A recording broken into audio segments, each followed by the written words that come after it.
G'day everybody and welcome back to the Camera Life podcast. It is, well, at least here anyway, it is Thursday the 4th of June. Yes, it's almost tax time. That's all I can think about. I can't escape that thought that it's almost tax time. And I'm a little scared. But being a Thursday morning, we are here to talk shop with one of Australia's most widely recognised and awarded and applauded photographers. We are joined today by a grandmaster of photography, someone who has been recognised as one of the top 10 photographers in the world by American Photo. That's not a bad brag. Also a Leica ambassador, a past BFOP instructor, and also dabbles in some photojournalism, some fine art portraiture, landscapes, and a whole bunch of commercial work. Whew, I'm out of breath. We are joined, of course, by Marcus Bell. Marcus, welcome to the show. Hey, thanks, Greg. And Justin, I'm looking forward to the next couple of hours just chatting with you guys. Yeah, thanks for joining us. It's our favourite time of the week. Marcus, thank you so much for joining us. And yes, anyone watching along who's been following us for a little while now, you will notice that Justin is back in the home office. He has returned from Bali. We'll get a very quick update on that from him in a moment. And obviously Monday night, we'll talk more extensively about it on our random photography show. That's 7:30 p.m. on a Monday, Australian Eastern Standard Time. Marcus, let's get the creative juices worked up. You've already had 2 coffees. I'm on my second. I think Justin might be on. He's got a bucket of coffee there. So let's get right into it. And if you're watching along at home, I hope you all sneakily at work. I hope that you've got an appropriate beverage too. Marcus, you're a multidisciplined photographer in that you dabble, well, more than dabble, you practice a wide range of photography genres and styles. On one hand, you've got your photojournalism, your street photography, your fine art work that you do with portrait and landscape. And on the other hand, you've got your commercial work. So speaking specifically about your genres, which is the chicken and which is the egg? Which came first for you? Oh, funny enough, probably Greg, probably the biggest thing that you've left out probably for the audience is my wedding work.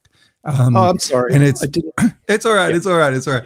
It's probably like the thing that got me known and got me the foot in the door, in so many places in the world. And so I would say what it was like I was really blessed to be, I guess, coming into contact with Doug Spout, who was running Image Gallery with Vicky and his mum Ruby at the time. And I was just really green learning photography, and he just introduced me to a whole bunch of different things. And the thing that really, sort of stuck was as soon as he showed me, Cartier-Bressant's work and Elliot Irwood and the Magnum group, I was just awestruck. And I think that's just been the catalyst of everything that sort of came after that I've done, even, till today, and probably including Salgado and James Nutchway, and really that storytelling element that I was so drawn to and attracted to.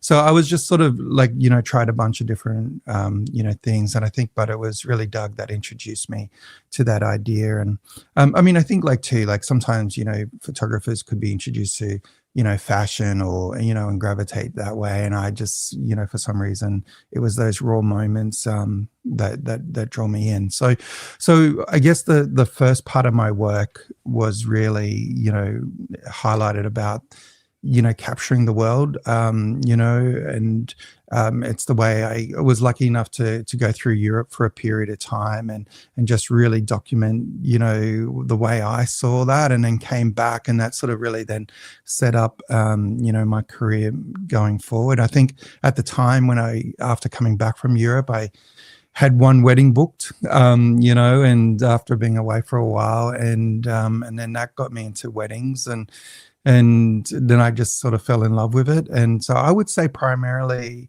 I did start trying to be a landscape photographer. I totally sucked at it. I found it so difficult. One of the things, I guess, was about having, finding a center of interest. And then I found it really difficult in the landscape to do that. But because of all that knowledge that I had, and then what happened was I started doing these weddings and putting the couple in the landscape. And because I realized, well, that was my center of interest, it was like, it just seemed so obvious, but funny enough, it just hadn't really been done before. And then people saw that, and really gravitated to it. And I guess a new style was born. And then I ended up winning all these awards overseas. And then things just sort of fast tracked from there on.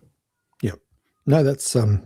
And I apologize for leaving out wedding. The list was quite long, Marcus. Yes. I did my best, and I ran out of breath. So thank you so much for sharing that with us. I think it's really interesting. I've been thinking a lot lately about the concept of genres, especially with new photographers. Let me ask a follow-up question about genres. Do you think that trying to establish your genre too early can be detrimental to what you could possibly achieve in the future? Or do you think photographers should dial into a specific style? I don't know. There's probably multiple aspects of this question because first off, I think, when you're starting at photography, it can be quite nerve-wracking, and you're asking yourself so many questions. Who am I, and what do I have to offer, and it is my style, or how do I even create a style, and things like that. I think they're probably more difficult because so probably I find most photographers don't generally go down a certain track to start with because that question is probably so big. I didn't realize what I was doing with everything that I was learning. Every step of the way ended up sort of directing me into a style without even realizing it. And even, many years into it, people could pick my images. So it meant that I had a style, but I even didn't know what the style was, but other people could see it. So it was quite interesting to, get feedback on that sort of stuff. Yeah. All right. Before we roll back the clock and talk about your earlier inspirations, and before we even say good day to the chat, we are joined by Justin Castles. He pays the bills and keeps the lights on. So thanks for showing up today, boss. How was Bali? Just give us a very, very quick 60-second update. It was awesome. It was great, an amazing month. I didn't take as many photos as I would like to have, but I got some ones I'm really proud of. So it's a bit of I'm coming home with two mindsets. One was like, I really should have worked harder and shot a bit more, and then the other one, I'm like, I got a couple of images that I'm happy with. So, which is very hard for me.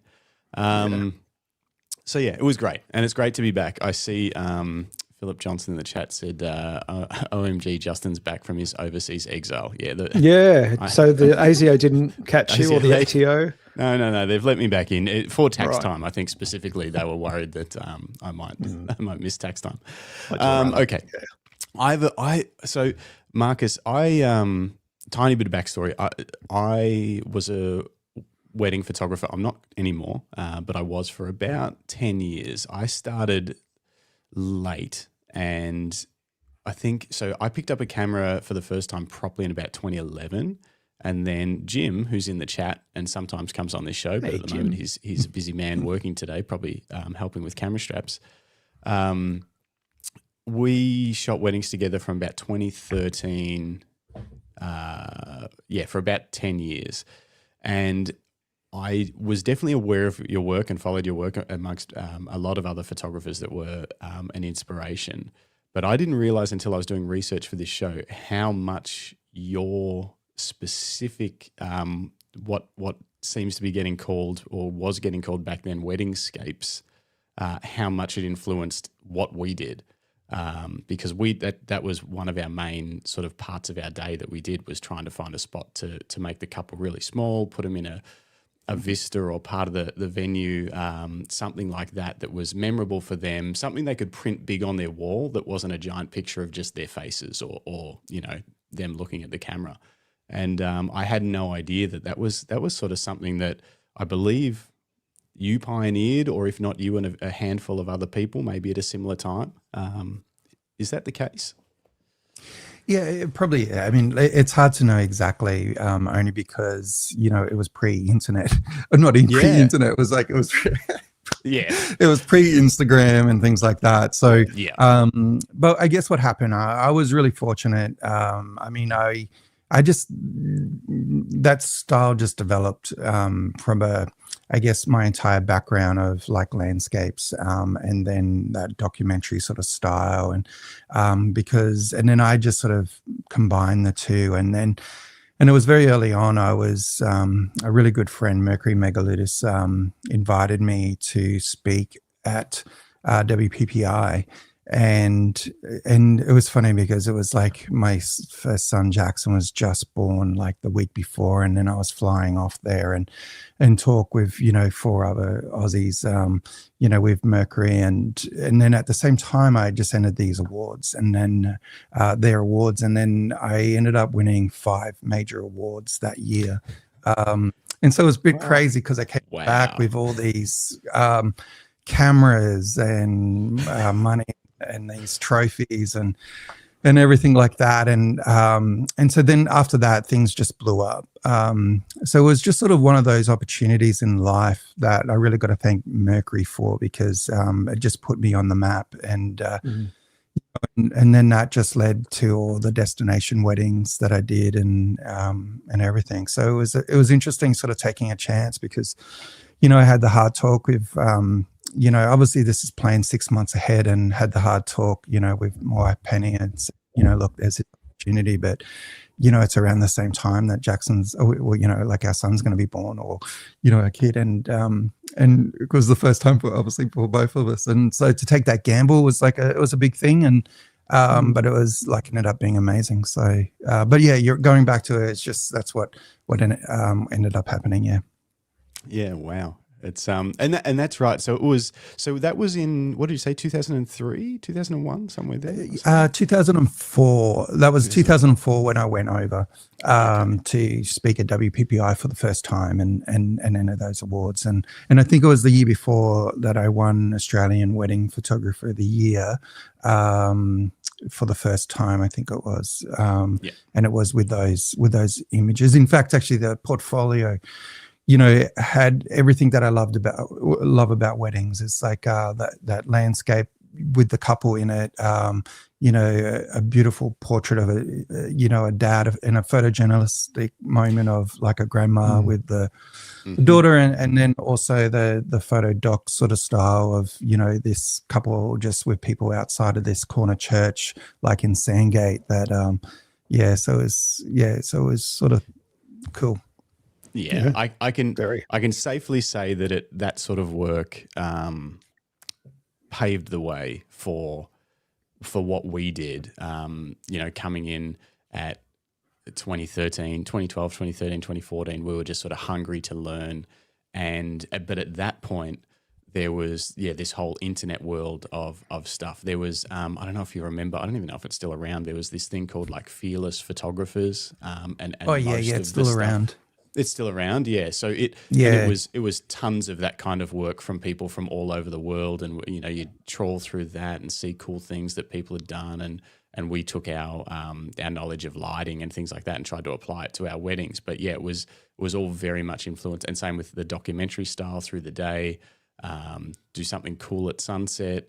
It was very much that exact thing, but we started 10 years later, and it was already kind of an established method for working in the wedding industry. Whereas it sounds like when you were doing it, it was quite left of center, something new and different. I think the funny thing is when I was starting out and starting to, I didn't even realize I was pushing any boundaries. I was just doing what I love doing. So I would have plenty of photographers, come up that are quite well established and said, "Oh, look, it's nice what you're doing, but it's not going to last. Like that, it's not going to cut it." So it's funny, and it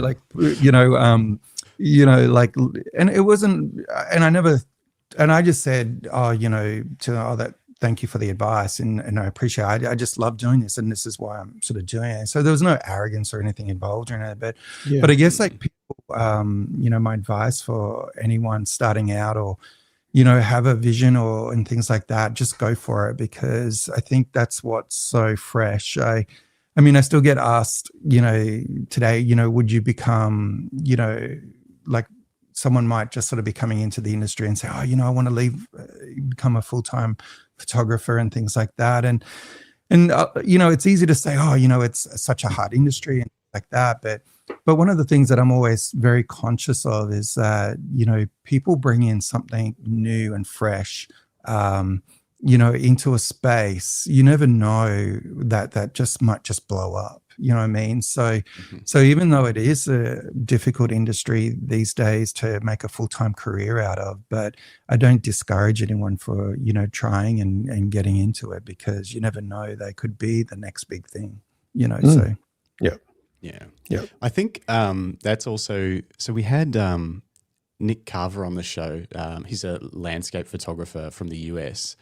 And that was one of the things he said. He just said in a different way, he said, if you have an idea and something that you want to do, even if it seems like it's probably not a great, it's not going to be super popular and get lots of clicks or make a lot of money or something like that. He said, you've got to scratch that creative itch because you've got to get it out of your head. You just got to do it.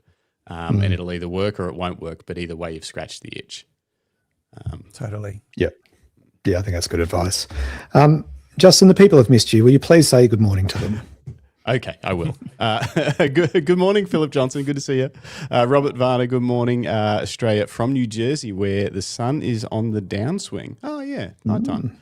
It's probably getting warmer over there than it is here now. It's chilly in Bendigo. Digifrog, good morning. Rodney Nicholson. Yeah, I've got my hoodie on, Rodney. It is chilly. Stuart Lyle, sneaking a listener at work. That's good. Good job. Stay low, down under the desk. Felicity Johnson, morning. No bird watching today. Too wet and cold. Get to listen to Marcus live. Yay. Yes, you do. And guess if you're listening and you happen to be here with us live right now on YouTube, you can just ask a question in the live chat and we'll bring it up and Marcus will either answer it or he'll say, no, I don't want to answer that. But either way, we'll bring it up and we'll see. So you get to be part of the show. Samantha Olsen, good morning. Lucinda Goodwin, good to see you. Julie Powell says, welcome back, Justin. Well, thank you. Who else? Phil Thompson, good morning all. Welcome back home, Justin, again. Oh, everyone loves it. So I'm never going away. Greg's done a great job while you were away. I know. He's been keeping the lights on and making sure everyone's happy. Thanks, Greg mate. Stubbings. G'day, trendsetters. The plumber, Matt. Good morning. Here we go. Who's this? C. Muscat 7664. I wish Marcus would stop saying he is lucky. He has worked so hard and remains the most humble, gentle, loveliest man I know. Oh, How lovely. that's really sweet. Dennis Smith, School of Light, morning legends. David Dare Parker, always enjoy your company, brother Marcus. David Dare Parker, I believe, was the one that introduced us, Greg, to Marcus. Yeah. Quick little story about that. So Marcus was a BFOP instructor last year. That was your first BFOP, wasn't it? Yeah, it was, and I loved it. Yep. If people out there haven't gone before, you got to go. It was incredible. That's the Bright Festival of Photography, which is in October this year. But before you get too excited, it's sold out in 11 seconds, and I think there is a wait list for tickets because people buy them early, and then sometimes life gets in the way. So you can probably still get on the wait list, but it'll be hard. But I would be very ready for BFOP 2027 if it's something you're interested in. Yeah. Anyway, most definitely. So yeah, BFOP was a wonderful, wonderful weekend. It was a huge success for Lucky Straps and the Camera Life podcast. We got really involved, and good news is we're getting involved again this year. We will be starting our planning discussions with the BFOP team early next week. But it was at the after party, which was kind of like for all the instructors, the people that set it all up, the admin. And we had a little after party at Nick's house up on the side of the mountain. And David Dare Parker, who I've been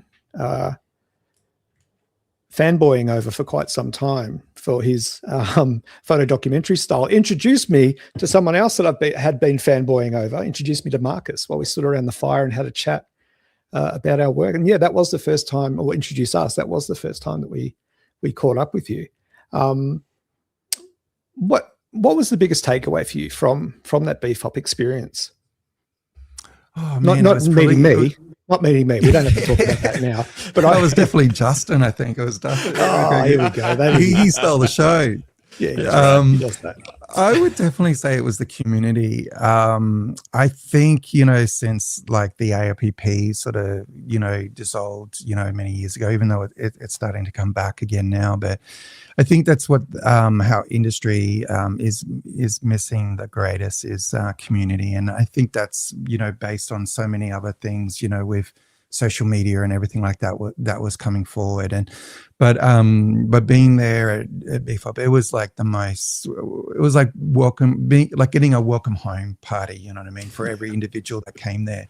It was just incredible. Like, it was very loose in some regards, but that was like its beauty about it. It was very informative. It was very inviting. Like, I can't, say more like, complimentary things because it was just incredible. Like, and I was saying before we got on live, I wish they would just sort of, if they could tour it around the country somehow and bring that community to every, corner of Australia. It would be so incredible for people's, mental health, their careers, their enjoyment of photography, everything. It was huge. I don't know how Matt Nick's mental health would go if they had to tour that around the country. They always look absolutely. Exactly. They're so proud of what they do, and they put in so much work, but they look so zapped on on Sunday night. It must be. Well, I think they were zapped. I think they were literally zapped. Yeah. Oh, yeah, that's true. I forgot they got electrocuted on stage. That's right. It wasn't an accident. It was intentional. Don't worry, people. It wasn't an accidental electrocution. That was crazy. It was just with a sheep fence transformer.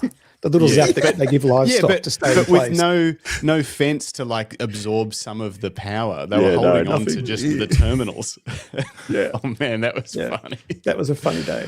Funny night. It was so good. And you know what else is cool about BFOP is all the vendors and camera brands all getting amongst it as well together. And it doesn't seem there's probably like some light competitiveness, but it's not. They're all in the same room, hanging out. They're all having a beer together afterwards. All the different, Canon and Leica, and it was really cool to see Leica there because that was their first year as well. Which is was pretty special. Now, speaking of Leica, Marcus, I have a question for you, and this is the sloppiest segue I'm ever going to do. You're a Leica ambassador. You're a Leica photographer. And how long have you held that rank, shall we say? Oh, it was probably like about 6 years ago. And we're technically not called ambassadors anymore. We're just called Leica photographers. And, and it just came about. Yeah, exactly. So everyone can be a Leica photographer. I can be a Leica photographer. It's nothing special. Exactly. Boast. And I think that's the thing. Like, don't have to get held up on a name or anything like that because it's just sort of like what you feel really comfortable in shooting. And that came about where, man, like about 15 years ago, 20 years ago, like a good friend, Parker J. Pfister, who lives in Asheville in the US, got me interested in understanding about vintage camera gear and lenses and, large format, everything to do with photography, and was just sort of, and that progress just sort of, and I've always had Leica M cameras ever since I first photographed, my first wedding. So I've got a nice catalog of, vintage lenses. And so one of the things that I think as photographers, we can get caught up on, and I certainly did, there was, forgot what it was, like a benchmark of lenses, and everything was about edge to edge sharpness and things like that in these reports. And then I thought, oh, maybe I need that lens, that looks incredible. It's getting like 98 out of 100 score, and then I would try and I go, oh, what's going on? Like, this is nice. It's like technically amazing, but it lost, there's no soul. It was just very clinical and things like that. So it was interestingly, because of Parker is that I started to understand about vintage lenses and how, and then also even Nikon brought out a 58 mil for their F mount, like a G lens, like 1.4. I had that. Yeah. It's one of the most amazing lenses. And it got caned. Like, you know, when it came out, people said it's soft, it's horrible. Oh my God, it was probably like one of the most incredible lenses. But like I had like, you know, I've always had like a Leica Noct, and it just did something similar or different, and it's got this own beauty. And man, like, you know, so I think that's what happened is that like, you know, we can all get caught up in marketing and everything like that. And I was like an ambassador for Nikon, and, you know, and the people there were just so incredible and everything like that. But I think what happened was I ended up just going over to Leica because of just the feel of the lenses that it gave me, and you know, the look that I was looking for in the work that I wanted to produce. And then they approached, like I was already, you know, shooting Leica and everything like that, and then they just approached me and said, you know, would you be interested in coming along? And then I actually said, like, you know, it would just sort of depend on, would it be all right if I ended up needing to pick up another camera one day just to shoot something for a client that is specifically, and would that sort of breach anything? And they said, no, we're happy for you to shoot whatever. And I think it was because they gave me permission to shoot whatever. It's funny, ever since that day, I've only shot Leica. But it was because, like, they said, you know what, we don't, you know, really mind. They weren't saying that you had to, you know, just only be this person. Then it gave freedom to be the photographer I want to be, like, you know, moving forward. And then so that's how, like, you know, my relationship with Leica started. And one of the things that, like, I do love, like, I got to go over a couple of years ago to the head office, and, you know, remember like around the M9 came out, I was hearing these stories about where the staff weren't getting paid and things like that. They were just doing it, they were turning up because, you know, they were doing it because out of the love for the company and things like that. And it was sort of like an urban myth at the time. And I was able to ask some of the staff that were, you know, on the production line, but now are actually in senior roles, you know, and I was talking about that to them, and they say, yeah, it was definitely true. We'd actually, you know, there was times when we were getting paid in sausages, you know, and things like that. That's not so bad. Yeah. And then, like, but from that trip, what I came away was like, it was just, I was invited into a family. And sometimes people see this Leica, you know, company as this huge conglomerate, or, you know, it's very prestigious, or, you know, this and all that. But at the end of the day, it's just very genuine people that just have a big love for photography, a love for their company, and a family, you know. And I think that's what's really sort of, you know, cool about the Leica brand. Yeah. Nice. It's nice.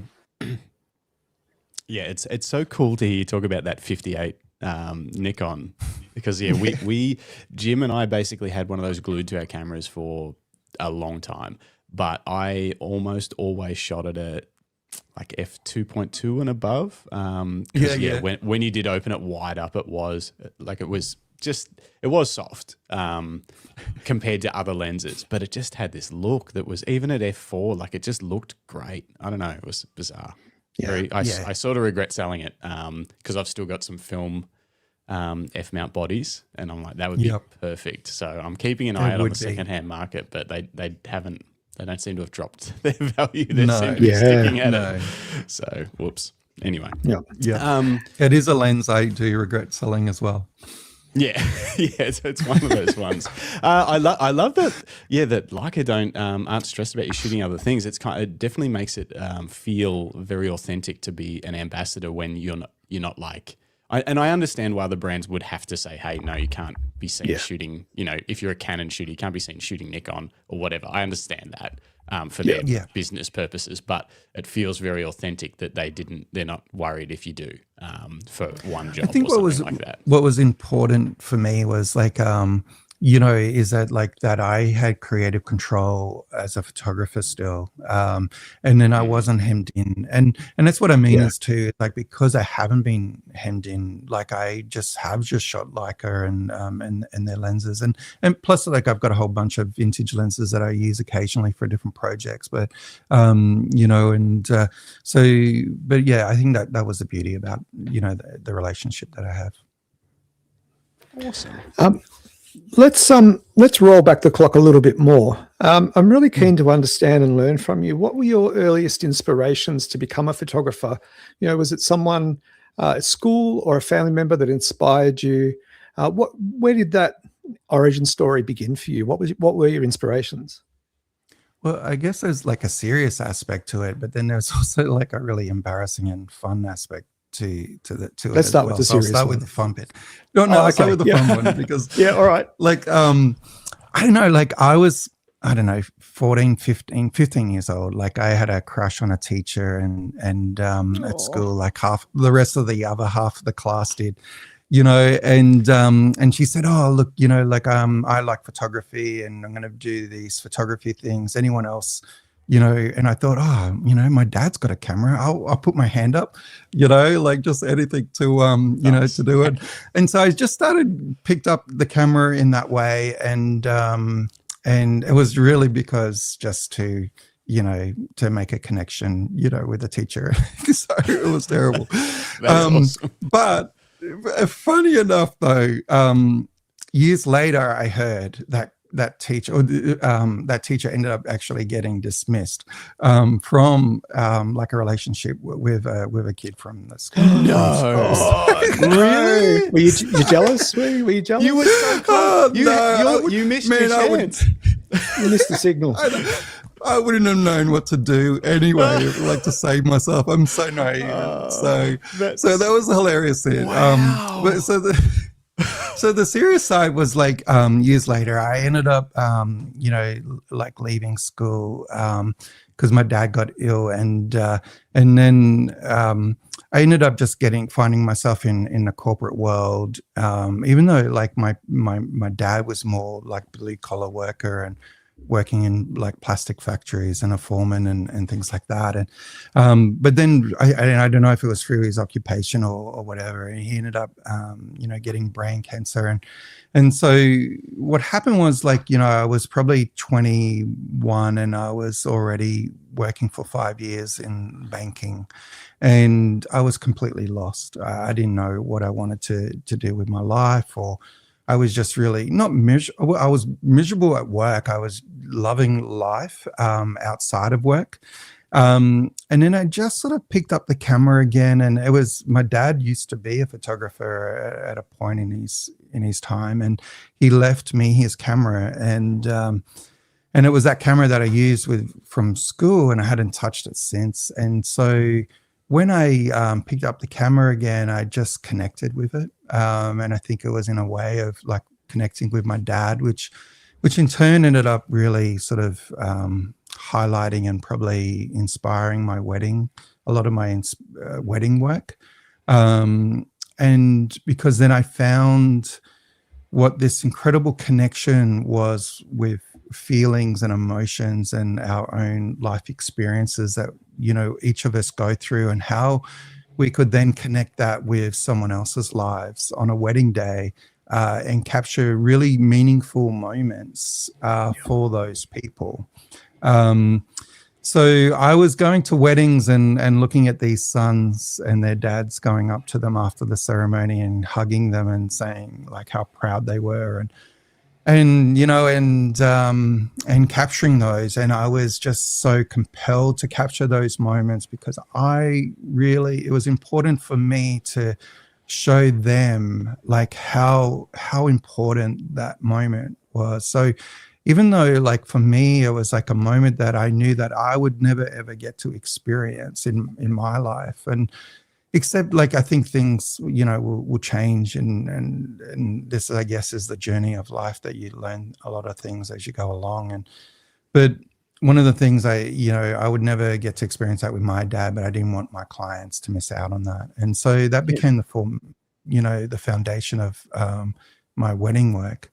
and also my life as a photographer. So as soon as I started picking up the camera and connecting, I found a course, at Image Gallery in South Brisbane, and it just happened to be run by one of the really great, legends, I think, of, our community and our industry, here in Australia, and his family, with his mum Ruby and his partner Vicky, and that they gave me something that I don't think they realized, just how incredible what they taught me, and also just led me.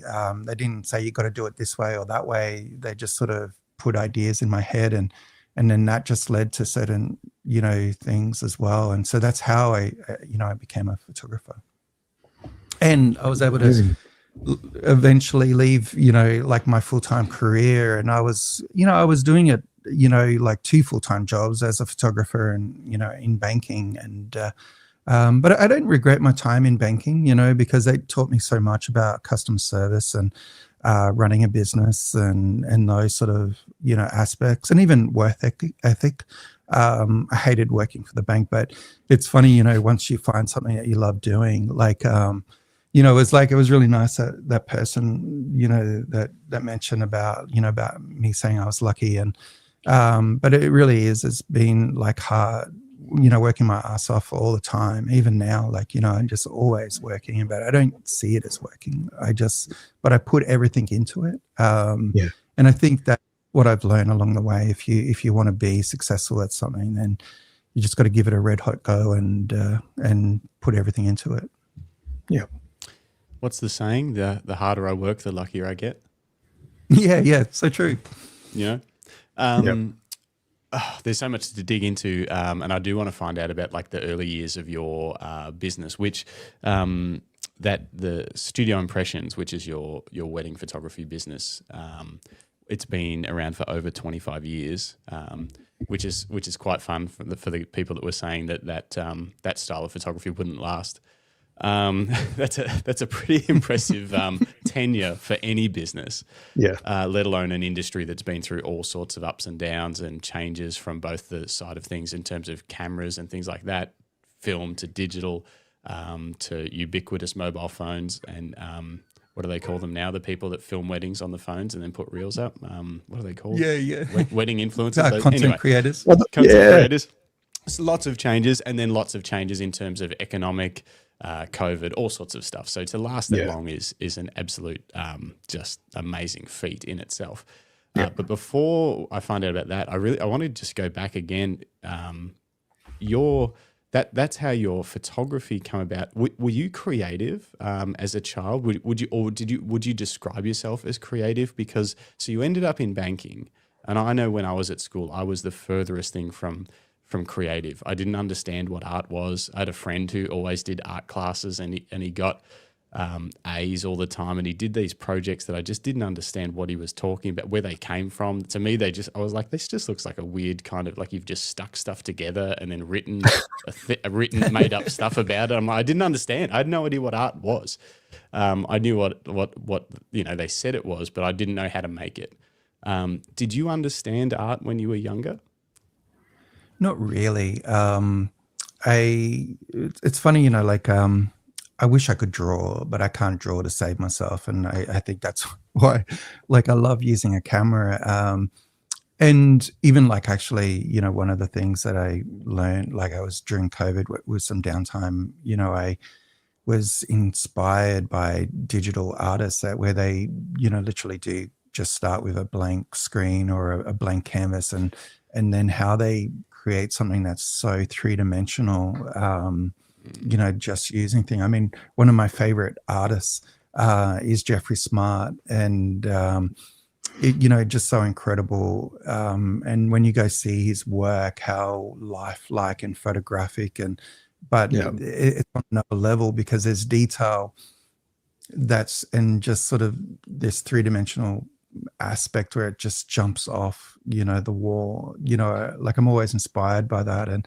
But unfortunately at school, I could never get it. I mean, it was funny, where I think in my brain, I think I see things, and I don't know if it's like formulas or or whatever. But I would be even in meetings at the bank, and I would come up with these ideas that and just see this like well ahead of time, and from doing the work, and and going through, and then I would be in the meetings and I would suggest, what if we miss this step, and because that's getting doubled up, and did this and all that, would be able to do that step within 4 steps rather than 20 steps, and in the process, and then achieve the same result but in just such a much faster time.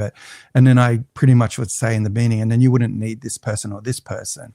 So I would just like see this, and then but not realizing and thinking it through, that I just sort of said, like, we actually don't need my boss, in the picture anymore, and we don't need that person either.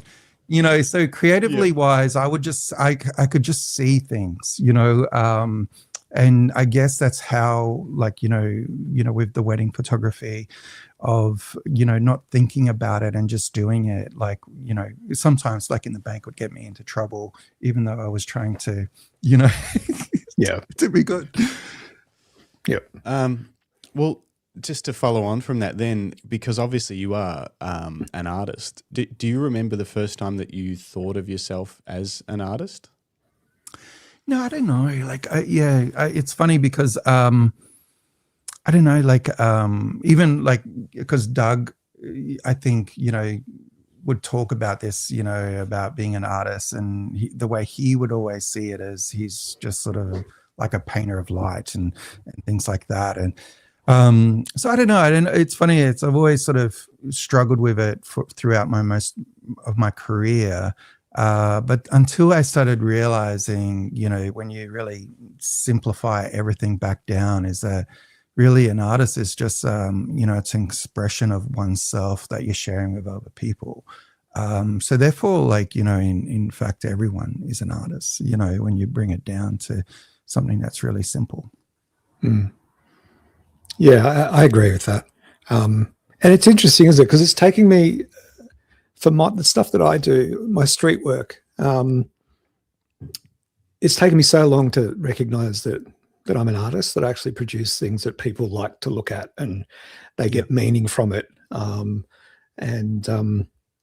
I wonder if that's a failing of, maybe not the industry, certainly maybe in education spaces, but where do you think that there could be improvements in the way, up and coming photographers identify themselves as being actual artists? Do you think that there's an opportunity there?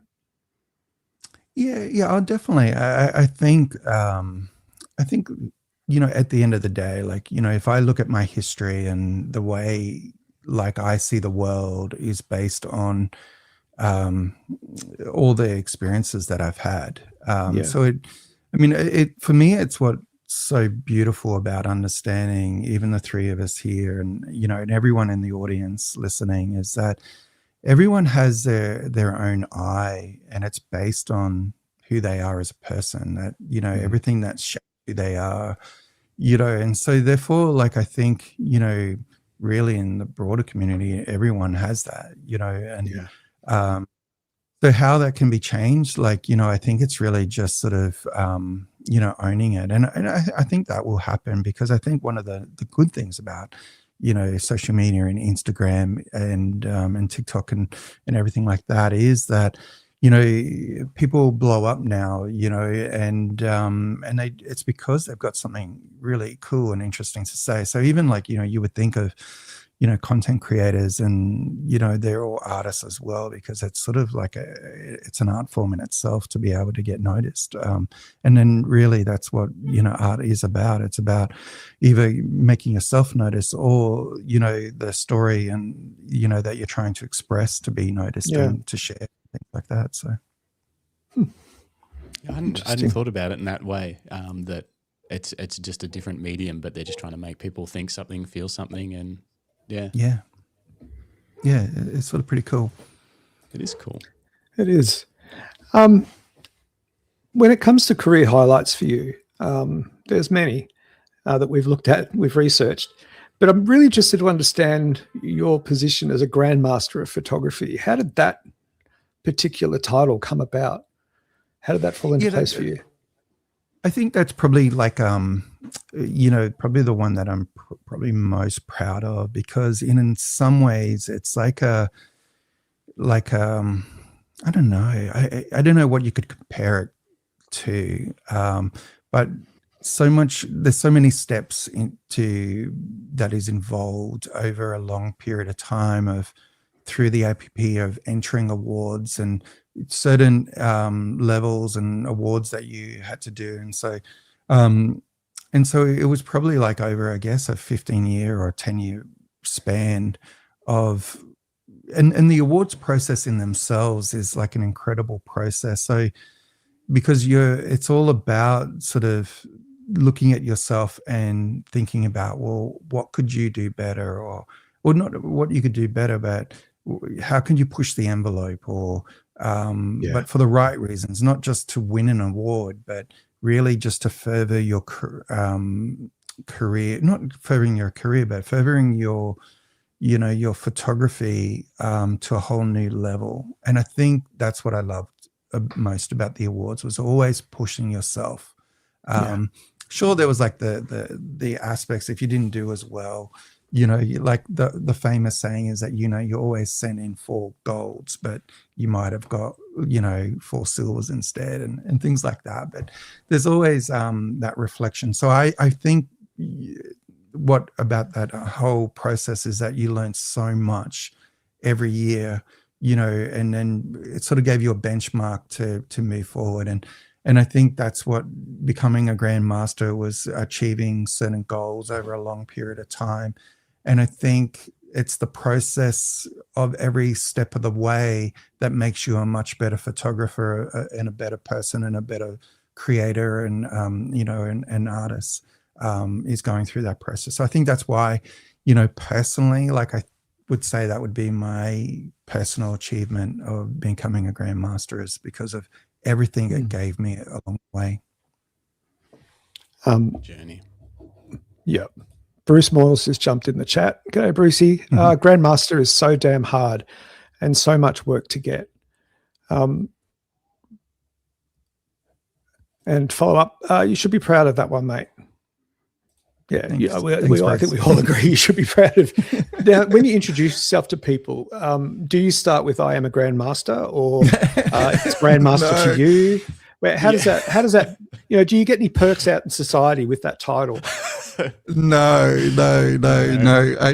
Like you go to the Macca's drive-through and you say, "I'm grandmaster," and you get the grand happy meal in return. But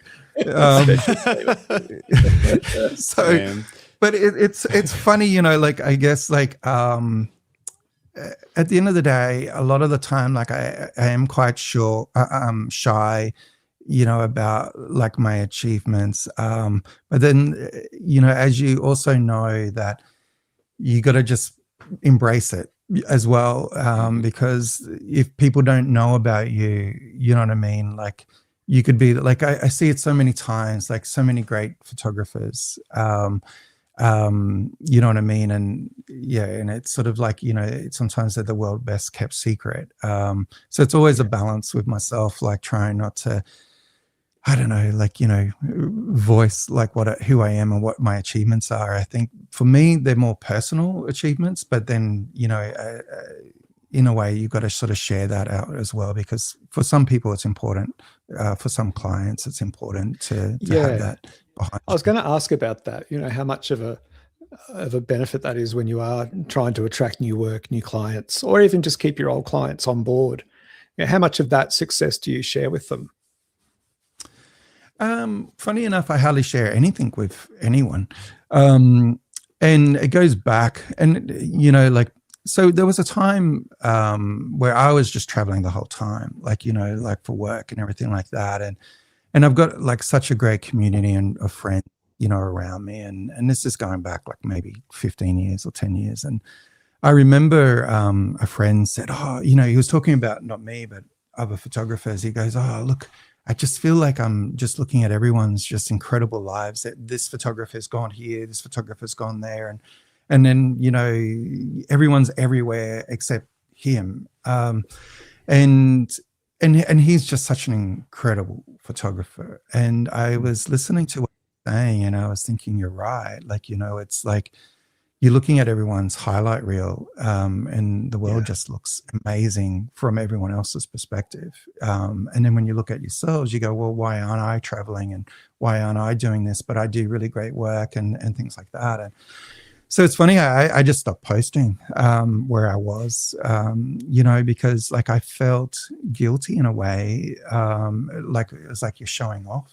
And in some ways, like I think by doing that it's a bit of a detriment, because I think when you look at other people's Instagram reels or, highlights and stories, it's all about what they're doing, how incredible their life is, and that they're in this country, that country, and they're working for this client and that client. And I guess one of the things that I know is that like that's really powerful, because other people see that and they go, I want to work with that photographer. But then I guess it's like the other side of it is that there's a lot of friends and people that I know that where they've got great careers and they're great photographers, and I don't know, it's sort of like I struggle with it, because I don't want to be big noting what I'm doing or whatever, because I know how it can affect other people, and other people see that. And so it's a sort of like a love-hate relationship with socials and things like that. And it's not because I don't like sharing. I think it's because sometimes, when as a collective we're sharing, like it affects people in the wrong way, not sometimes in a positive way. Yeah. And then like you say, or even so Jim just commented here, traveling for work can often be quite lonely, which is outside of the highlight reel. And obviously you're not going to put posts up saying, having a shit day, feeling lonely in Bali or whatever, because that's probably going to get even less even less of a good response than posting your highlight reel from Bali. But people don't see the full picture of how much you miss out on. You miss out on like a family event or something because you're working overseas to shoot a wedding. I know that's I know I wasn't doing destination weddings, but the main reason I stopped doing weddings was it seemed like every time something important come up, I already had a wedding booked from 18 months prior. And I just felt like that beat me down after a while. And I just needed a break from that. And that's the stuff that you don't see when people are posting, I'm in the Maldives shooting a wedding, and you're like, but they're also not on their best mate's bucks party. Yeah, exactly. And they'll never get a chance to do that again. But that's the life you choose. But that's the other side of it. Yeah, totally. So, I mean, the other side, I look at other careers that face those same situations, and look at how hard chefs work. You know what I mean? Like, they go out often to the markets super early, and then they're late in the kitchen, doing service to the wee hours of the night, you know what I mean? And so like I do struggle with it, and I think it's a very important fact for photographers to think about, especially, for weddings.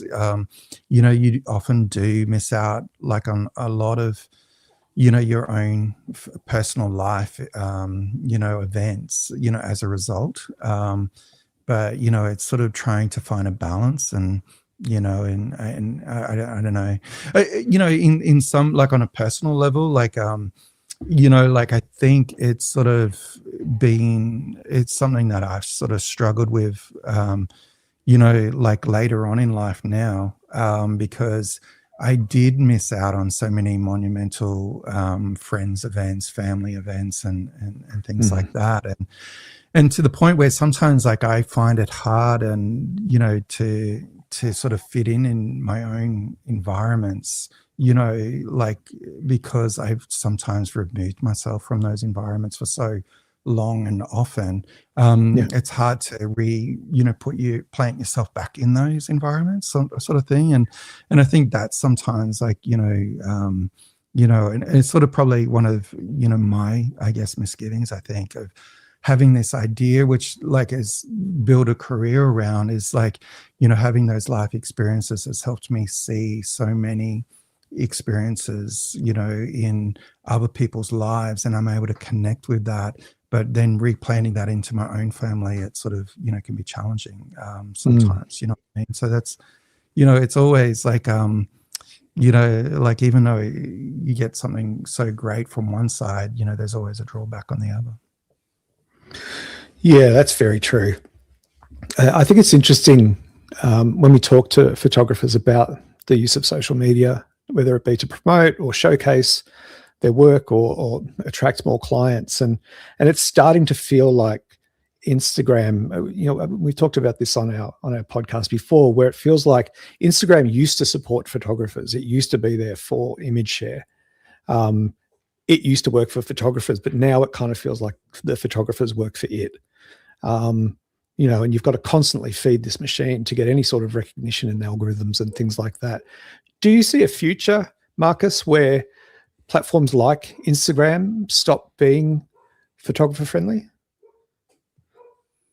Oh, I think in some ways, like you just probably hit the nail on the head. We're probably working for the machine, you know, rather than it working for us. So yeah, I think like, you know, that boat's probably sailed. I don't know. I don't think it would ever be a platform. I think, I guess it's going back to, you know, about the Bright Festival. There's nothing better than, you know, that collective group of being all together physically, to, you know, in one room, and sharing photography and sharing common interests. I don't think you can even replicate that online. So nothing really replaces that. And I think people who have only experienced social media and really haven't experienced like a real natural event where, you know, in a way for them, they experience that when they go to a concert and see like one of their favorite artists, and that collective energy and everything like that is, and I guess that's where how they could probably maybe understand that, imagine that feeling when you go to be a bunch of photographers together, and that energy, you know, sort of comes through. So I think with social media, it's like it's really difficult in that way, and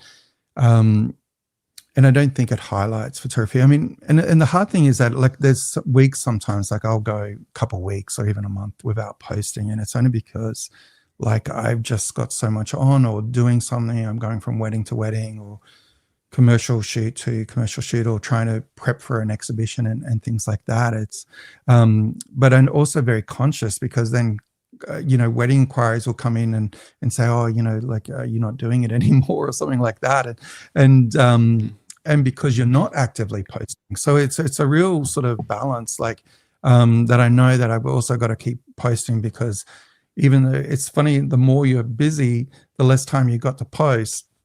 So it's a whole rigmarole, you know, like circle sort of thing, you know, to sort of to live and deal with. Yeah, you know. So I want to find out a little bit about like the history of and how Studio Impressions has evolved sort of over the 25 years, and how your workload has evolved, as in how, like, what was your busiest year with weddings, and then what do you do now, that kind of thing. But before that, I just want to quickly check in with the chat and see what's been happening. Oh, and actually before that, should we do an ad for the podcast to make sure that we're doing all the stuff? Tax time's coming up. If you are a photographer like we are, I'm guessing you are if you're listening to this show, and you have a camera but your strap is just not very comfortable, you can go to luckystraps.com and have a look at what we have to offer. We make some of the most comfortable straps that there are. And specifically, our Deluxe 45, which is the most comfortable one we make, it's full leather, made in Australia, but with neoprene padding on the inside, and the leather's rolled around the edges of the padding, so it's just beautiful and soft on your neck. That one is our most popular strap for the Leica SL series, which is what Marcus shoots. We get a lot of people leaving reviews for it because the SLs have a slot in them, kind of like Canon has a strap slot, like a 10mm slot, and our quick release system fits perfectly into that. And then if you quickly disconnect it, there's nothing left on the camera, no dongles or anything. Otherwise, if you shoot a smaller camera like Greg does with his Fujifilm crop sensors, those tiny little sensors that he shoots with, or I use the whatever. I couldn't help it. Or with my Q3 that I just used in Bali almost every day, I use the Slim 30. That's our like thinner version. It's still wide enough though that it's nice and supportive on your shoulder while you're strolling around markets and things. So go to luckystraps.com, check it out. If there's something that you like, you can use code Greg or code Justin or code Jim, actually, any of them. Vote with your codes. We have a competition going on the side to see who gets the most. Yeah. Well, Jim's cheating because he's saying code Jim for the most lovely packaging of your Lucky Strap. That's an advantage that I don't have, and I think it's unfair for him to call that out. Use code Greg. The discount with code Greg is better. It's better than the code Jim. Yeah, no, it's Greg. And if you're not sure what strap would suit you best, just email justin@luckystraps.com.au and I'll get back to you. And if I don't get back to you, Yelena will check my inbox and make sure that I get back to you. Bruce Boyle just said, Justin, you should have some screenshots ready for your ad reads or pull up the website because showing's better than talking. That's true. Here, I've got one sitting here on my desk. This is one of my Deluxe 45s that I use. You can see there the red on this. That's the rolled edges, the beautiful soft rolled edges. So it's got red upholstery leather on the back and then a nice soft brown leather on the top. That's one of my straps. Anyway, that's that done. And now let's check in with the chat. Oh, also, there might be some new people listening because Marcus is kind of a big deal. So if you're new and you like what you're hearing, we do this every week. We have a photographer on every Thursday, an amazing photographer that we go deep on their story and what they do. So subscribe to the Camera Life podcast just by clicking the button. You can also listen on Spotify and stuff if you like to walk and do that. But we go live on YouTube so that you can get involved in the live chat and ask questions and give comments and that kind of thing. And then we also go live on Monday nights at 7:30 p.m. Australian Eastern Standard Time.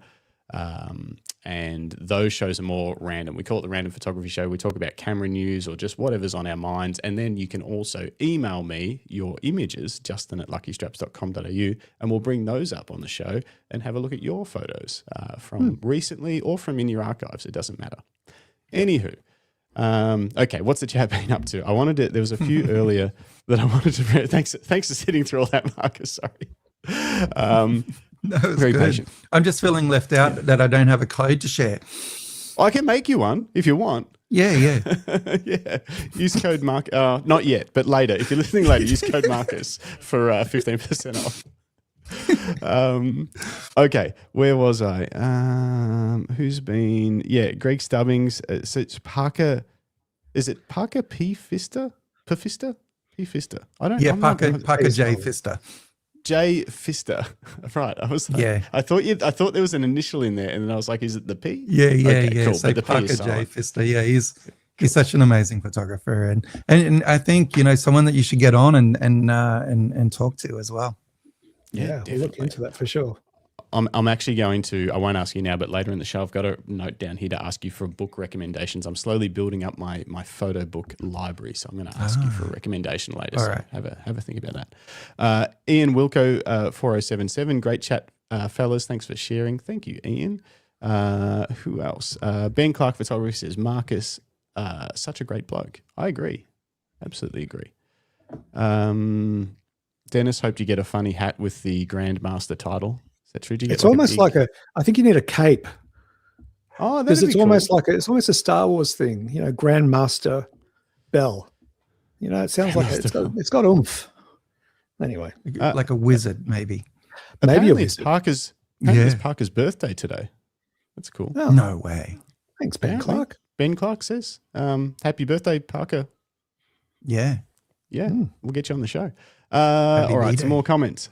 David Dare Parker says, my body is now telling me that I've led an interesting life. And while we're talking about David Dare Parker, I have not forgotten about you.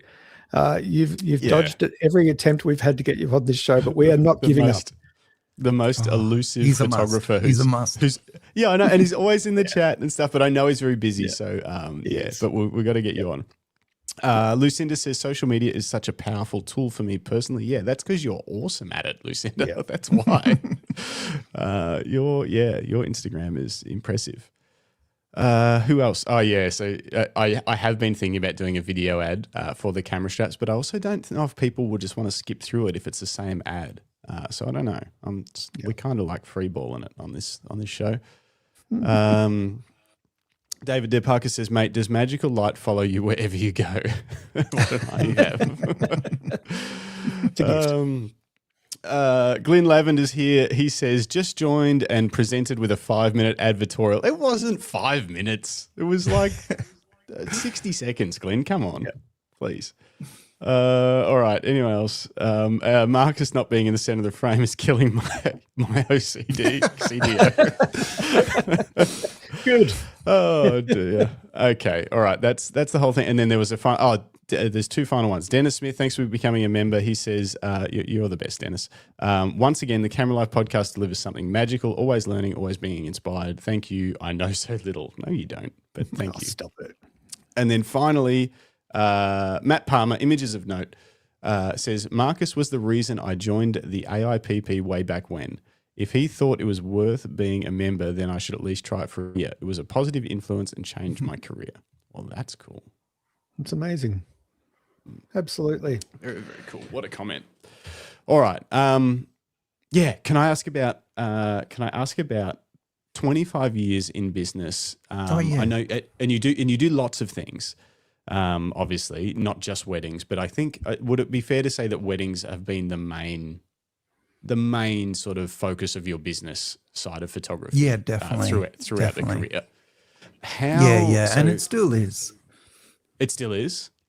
Yeah, it still is, and I just absolutely love it. And Studio Impressions, it came about because like I never wanted it to be about myself, funny enough. So I guess that's that sort of shy aspect. I wanted like not only something like to hide behind, but I also, from a point of view is that getting into the game of photography, can be difficult, and I wanted it to be a collective group of equally talented and inspiring and photographers. And that's what it just grew to be. And I've been so blessed to have some of the finest, photographers, and people that came and, worked with the studio during that time.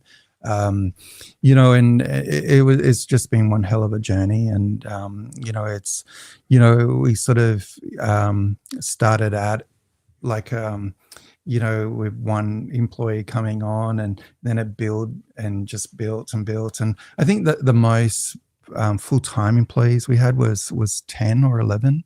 And then we still have second, photographers.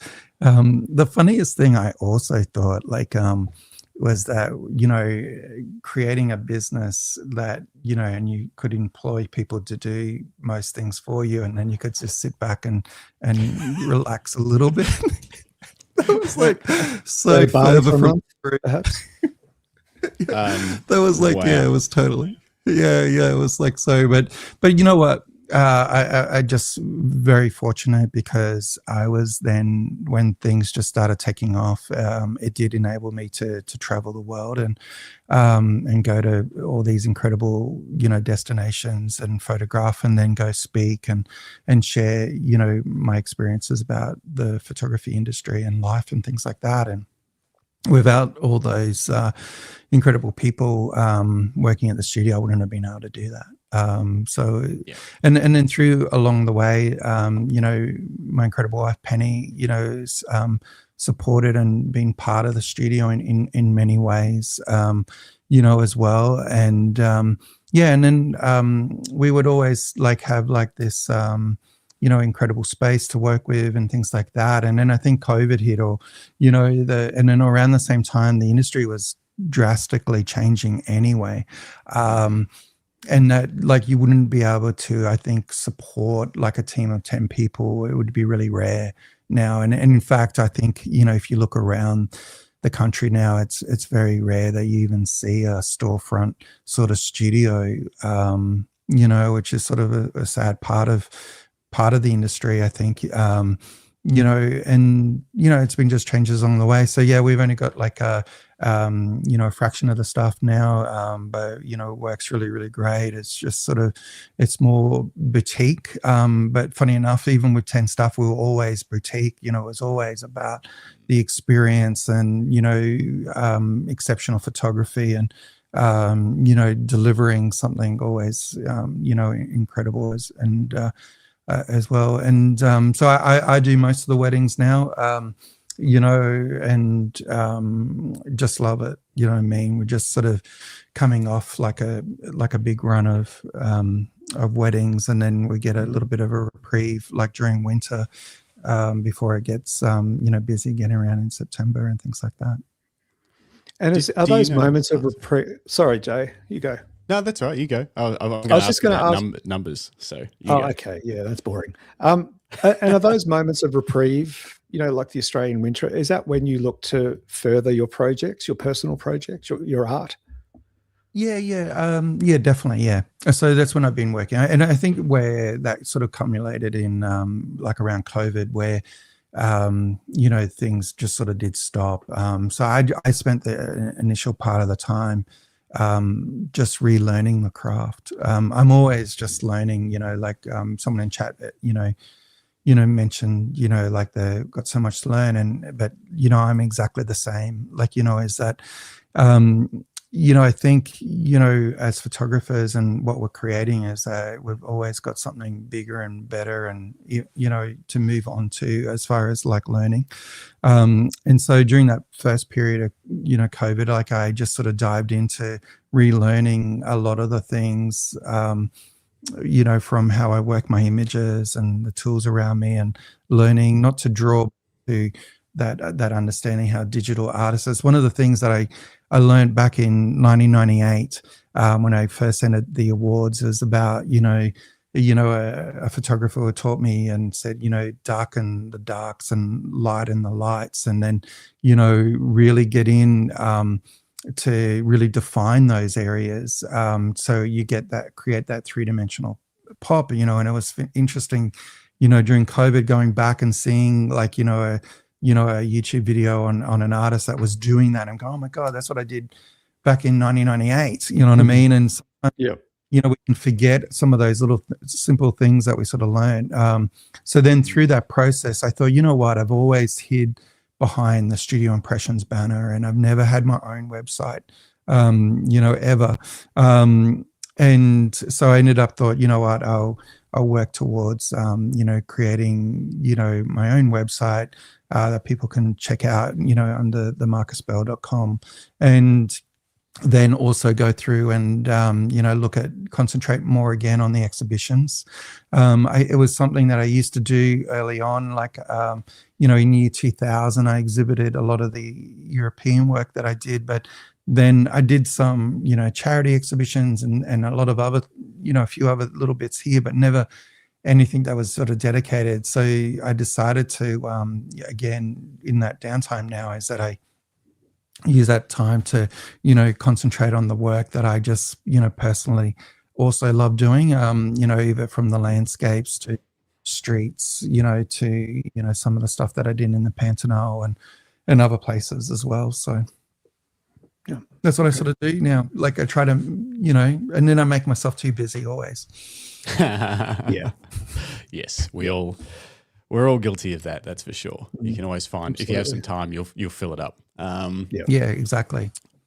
I just quickly want to find, like, do you remember what maybe the busiest year? Do you know how many weddings might have gone through the studio? But then also, it might not be the same year, but how many, like, your busiest year personally shooting weddings would have been?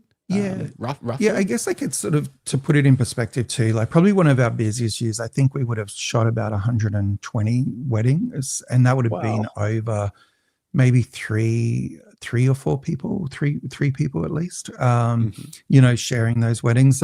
So we've always been about like that experience. So we were never a studio that sort of could do hundreds and hundreds of, you know, weddings, because it wouldn't just have been at all possible, because we dedicate so much time, you know, to each client, you know, in many aspects of, from the hand processing the images, to, and also the preparation and things like that.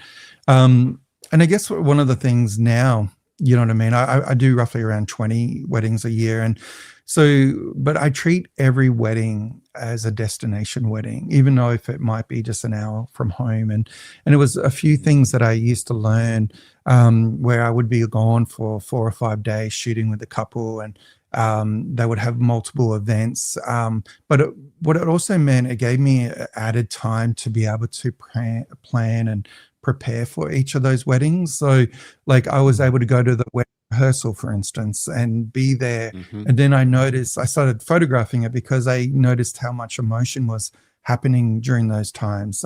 Sometimes there was a wedding event where they would have a welcome dinner. And so I'm starting to do that, years ago, I started implementing that same approach even to the local weddings, is that when they're hiring me to do their wedding, it's not just the one day. There's so much more planning and preparation and things like that. So therefore, there's only a certain number of weddings per year you could do that. Yes. As well. So yeah, but I remember when, sort of things sort of changed for me was when, things were just getting so crazy. And I went and did one wedding in Bali and came back on Christmas Eve, had Christmas Day, then flew out on Boxing Day, went to Guam, photographed a wedding there, came back on New Year's Eve, and then even though like on Christmas Day and New Year's Eve, even though I was there, I wasn't really there. No. Yeah, I was either thinking about getting on the plane the next day and everything that needed to be dedicated to that client and things like that. And so I realized I was just, doing too much, and, and things sort of slowly started to change after that. Did you, does that mean, so now, just roughly, do you price a local wedding similar to a destination wedding, maybe separate? And then obviously there's travel expenses and things like that. But in terms of, because you're dedicating a similar amount of time, would you sort of is it a similar kind of price list depending on just plus travel?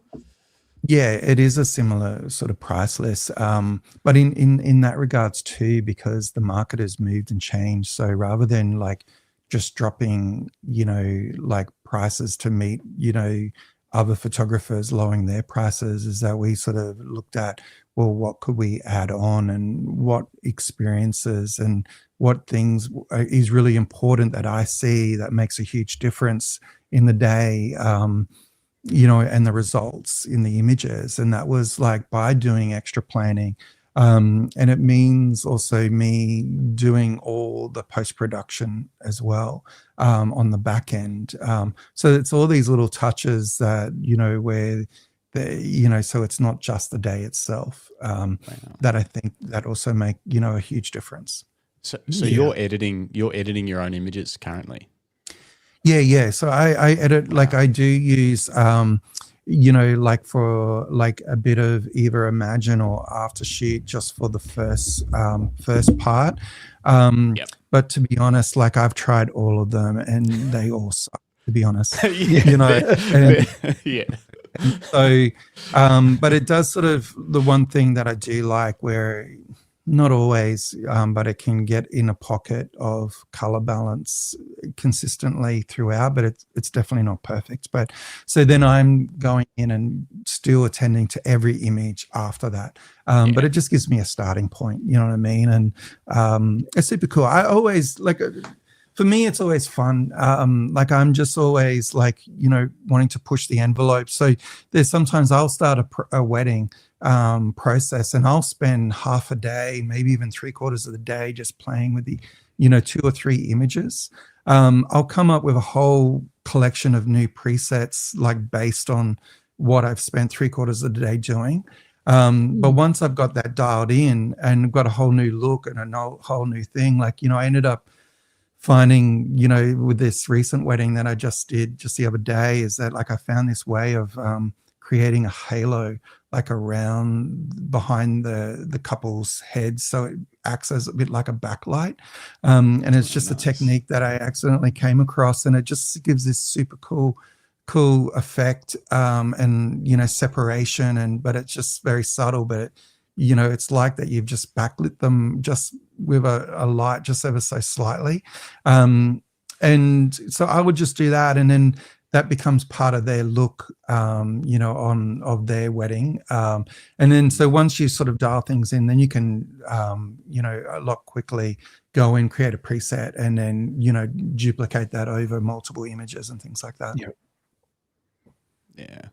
That's very cool. I love that you still play with things and iterate, and you're not just sort of using the same preset you developed in 2016, and you're always evolving and moving it forward.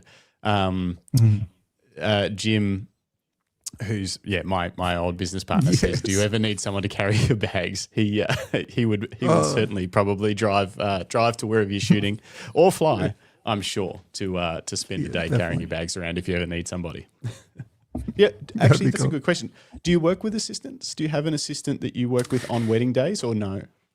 Funny enough, like when I need a second photographer, I've got some incredible photographers to draw on, and I love shooting with them and love it. But I would say 90% of the weddings I'm just by myself. I don't even have an assistant or anything.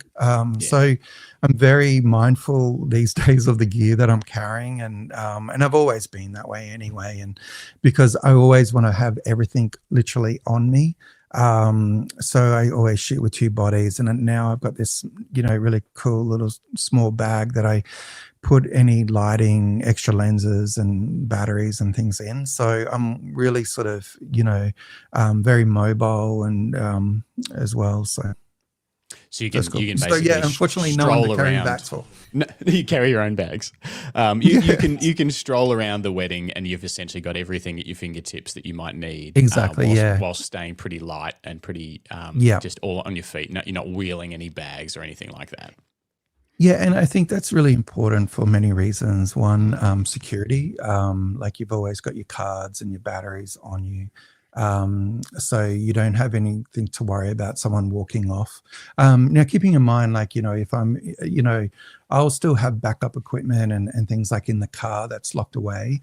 But also too, you're not wheeling a bag or worrying about another bag when you're going from location to location. So because, some of the best photos, definitely happened, of the destination, between A and B, not when you're actually at A or B, you know what I mean? So it means that you can work super fast, and if you need something, you can just quickly make a change as well. So you're not sort of wondering, if the second, if there's someone who was holding the bag for you, is not concentrating or walked off and things like that, or, so you've got it there. And so, I just love it. And I'm just able to, do that. And also with my camera equipment, I just have everything set up with profiles. So I have different shooting profiles at different times of the day. So I've got all those dialed in, and that's what's really great, I think, with, the camera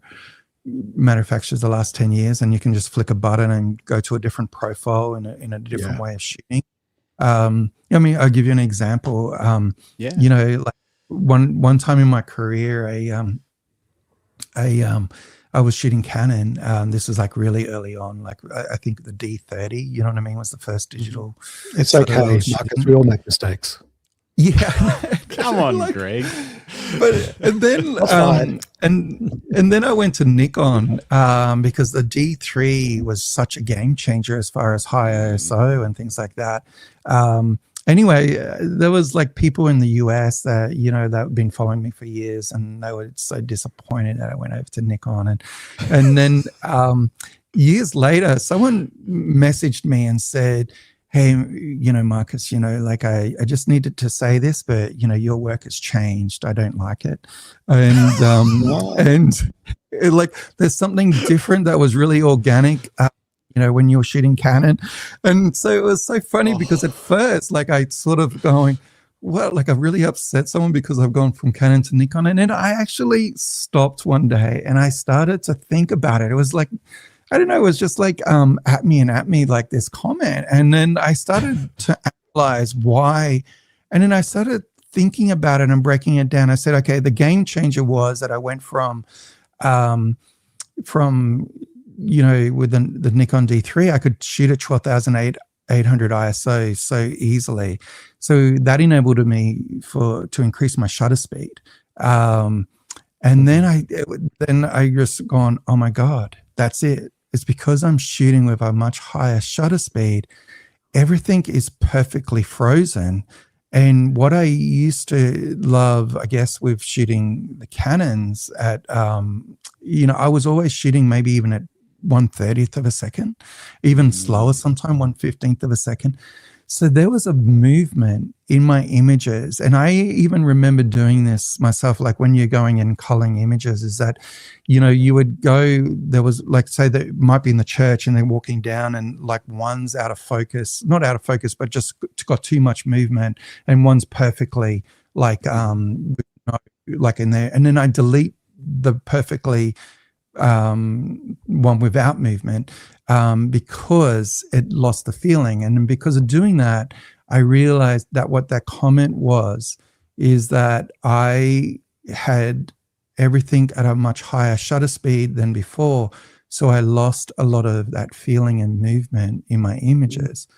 So when I realized that, then I created a user profile to go back into have a shutter, rather than using aperture priority that I use 90% of the time, have a shutter priority where it was at a low shutter speed. So there'd be times when I could flip over to that.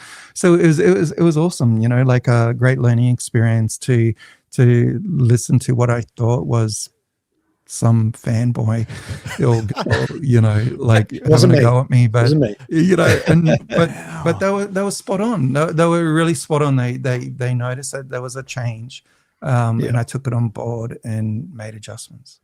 Wow, it's interesting though, and we've seen that and spoken to other photographers about that, and even from our own experience, you know, I think whenever you upgrade either to a new camera in the same brand or jump brands, there's such a big learning curve again.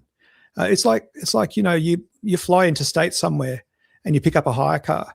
And as soon as you sit in it, you feel a bit confused and lost because you need to work out which side is the indicator and which side is the wipers. And you've got to relearn that new car to be able to drive safely, you know. And swapping camera brands is a lot like that. And often you'll see, you know, like a drop in performance, or like what this person, your fanboy, pointed out was, you know, a change in style, simply from changing, you know, the camera system and working faster and being able to, you know, shoot faster shutter speeds. It's interesting when we see that, you know, it's never going to be an instant, oh, this has made me better. Sometimes you'll see a drop in performance when we make those changes. Yes, yeah, so true. Tell us about your wedding kit. So when you've got your bag, what bodies and what lenses are you typically carrying for a wedding? Yeah, I'll shoot. I'll go with like what I shot like last weekend with the wedding, where they wanted something a bit different, which was really cool. So I always loved that. Again, like I had time, you know, to prepare and things like that. They wanted a lot more on-camera flash, and which I don't normally do. I do a lot of off-camera flash, you know, at occasionally on my commercial shoots and weddings and things like that, but not as much on camera. And so, so I had my two bodies. I was shooting with like the SL3 and the SL2S.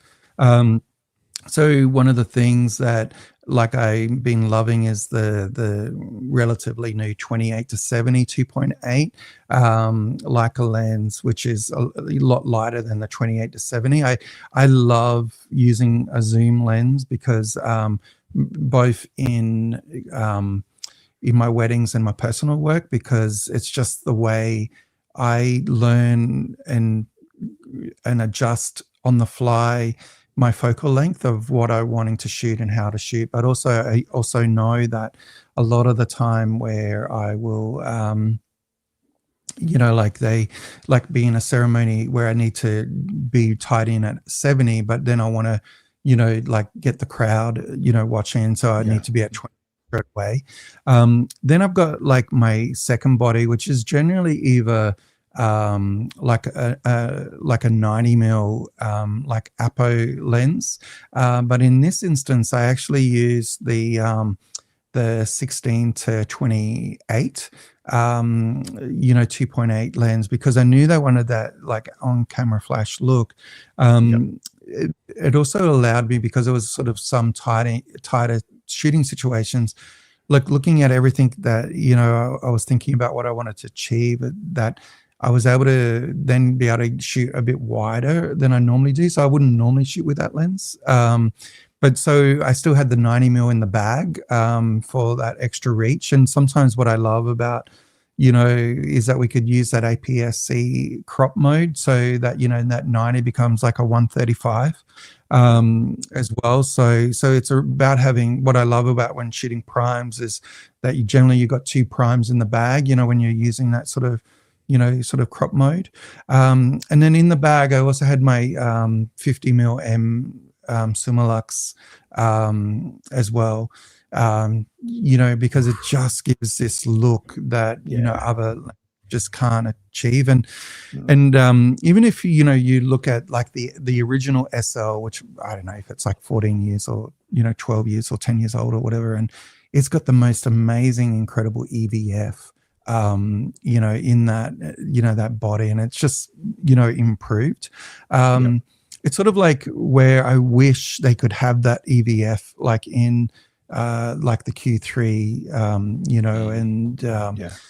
because it's so beautiful. Like, and I know it's like a physics, size thing as well. But this is another topic, is that I'm always looking for the perfect camera. The perfect camera does not exist, unfortunately, but I'm always looking for, the perfect street camera that, would give me like a 28 to 50 or a 28 to 70, really super compact, and a really probably like the size of your Fuji body, Greg. But anyway, I'm sidetracking, but no, that's okay. But yeah, and then I had the Profoto A10 in there, and then I got this really super cool flash. I saw it the week before the wedding, and I thought, oh my God, I've got to have this flash. And I think it's an IT32 by Godox, and it has a Leica trigger, and it's magnetic flash that just comes off, so you can shoot it like on camera flash. And then if you want to do, so it was so cool. Like I just handed it. Like during the location shoot, I just took the flash off. I threw it to the bride's place, and I just said, pointed at the couple, and then they, and then just started shooting off camera flash just within an instant. And then because it was magnetic, once I got it back, I just put it straight back on.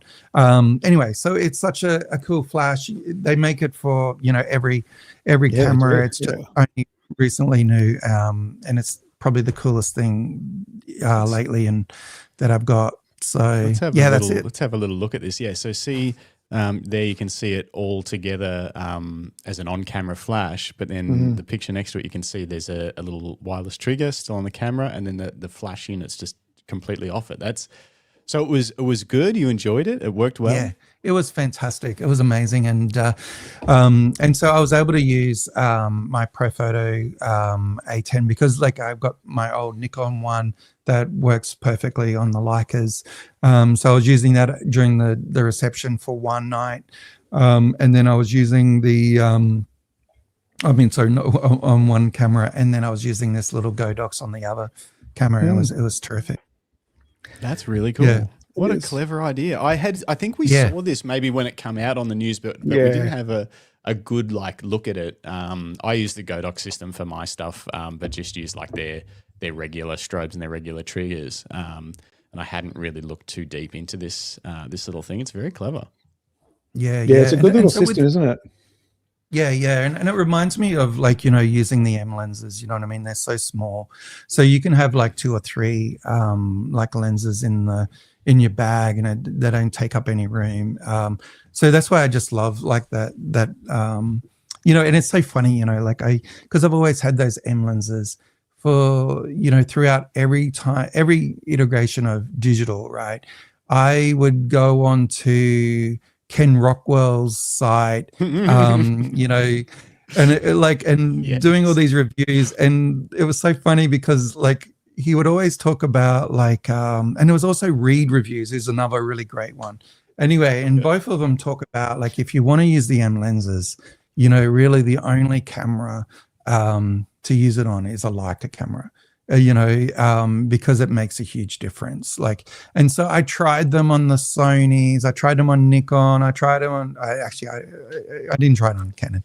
But anyway, it just, I was always listening and saying it, like listening to them, what they were saying is that it really only works on, and I was trying everything but then I got the original SL, to just use that was my, you know, introduction into digital Leica, and it was incredible.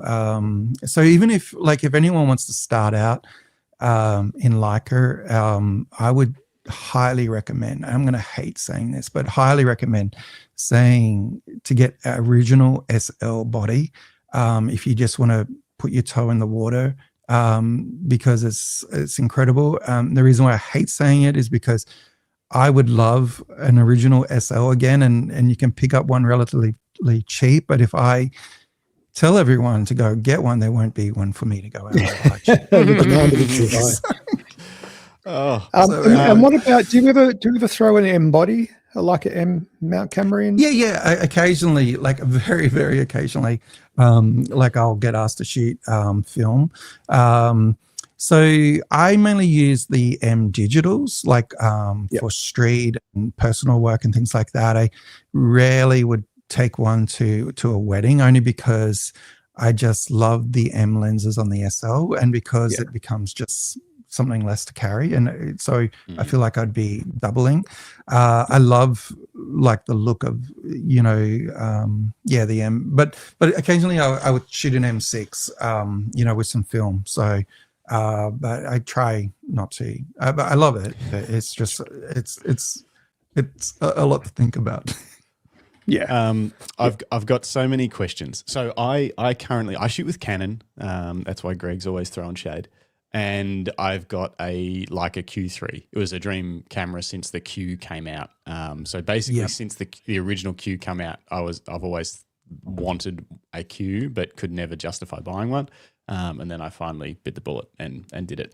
And then the Q3 has been a love-hate relationship from it freezing up and doing silly things, because I bought it really soon after it was released. And then Leica obviously quickly do firmware updates and things like that, and it gets better and better. And then I had kind of decided it wasn't for me, even though I love it. But the autofocus was just a little bit too inconsistent for me and a bit slow. And then this most recent firmware update come out, and then I just took it to Bali, and now I love it again. I took my Canon to Bali and the Q3, and I almost never shot with the Canon. Whereas when I went to Vietnam before this firmware come out, I almost didn't shoot with the Q3 because everything was moving so fast, and I was trying to capture action, like going through the city without sort of stopping and manually focus or composing scenes. I was just kind of trying to move quickly, and the Canon was a lot more responsive, so I ended up shooting that. So what's troubled me, long story short, is you've mentioned a lighter weight. I've always said that SL lenses are too heavy for me for the way that I like to shoot for street stuff. No problem for like more like professional work, but for street stuff I want to be a little bit lighter. But you mentioned that there's a 28 to 70 2.8 that's light, and I've just Googled it, and it is light. Because I currently, if I take the Canon out, they've got a 28 to 70 2.8 that's quite light, and that's the lens that I use because I love the 28mm focal length, but then I like to be able to get in close to around 50 as well. That lens sounds it. So you enjoy that lens, the 28 to 70 2.8? Yeah, it's amazing. So it's so funny because like I would love a Q3 size with interchangeable lenses, right? Oh. But then the problem is that like and Sony has its the A7C-R or whatever. So all of those cameras like have the problem of physics. So you can't put an SL style viewfinder, which is one of the most amazing things. It feels like you're looking at real life, like in that. So what I've worked out is that the SL3 is the most amazing camera for me, like as far as, and it's only because of that 28-70 now, that it becomes a lot more compact again and lighter weight. So if I was to travel, like instead of a Q3, I would take the SL3 and the 28-70 because of what it gives me. And it's a lot lighter now, that combination and everything like that. And so it's super incredible. I would love that combo shrunk even more, but I think the problem is the two things that I would like regret is the EVF if it was any different, and also the little joystick. So you don't get that joystick on the Q3, and I use that joystick all the time. So that's why it's funny, you know, went full circle, and also too, like sometimes I struggle because I use the SL3 every day for work, you know what I mean? And sometimes like that's why it's nice having like the M cameras, because it's just for personal work, and then it's sort of you can detach yourself. But the problem is that I realized the work that the camera that I use every day, I didn't want it to be, but it is the perfect personal camera as well. So in some ways I've been thinking of picking up another one just so it's different, even though it's the same. I don't know. Maybe a bit of bling to differentiate, like maybe some rattlesnake skin. No, the Reporter edition. The Reporter edition. I love that. Yeah. Oh, maybe I need a new camera strap for like the other one, like to swap camera straps when it's like, like it's, we it's know like holiday mode. That's right. Yeah. You're comfortable single camera strap for holiday mode because you run the dual for when you're Exactly. We'll help you out. We'll make something special. Sort you out. Yeah. On the question of gear, you talked about how often the SL3 wins the day because it's just such a good camera for you. It's perfect for you with that lens of 28-70, was it you said? Yeah. What is your go-to street kit though? If you just want to head out the door, one camera, one lens to do a bit of documentary street work, is it going to be the SL3, or are you going to try so that's what I ended up taking the last time I went out. A couple of friends in Brisbane, we go out occasionally, and we went out and I just took the SL3 and the 28-70.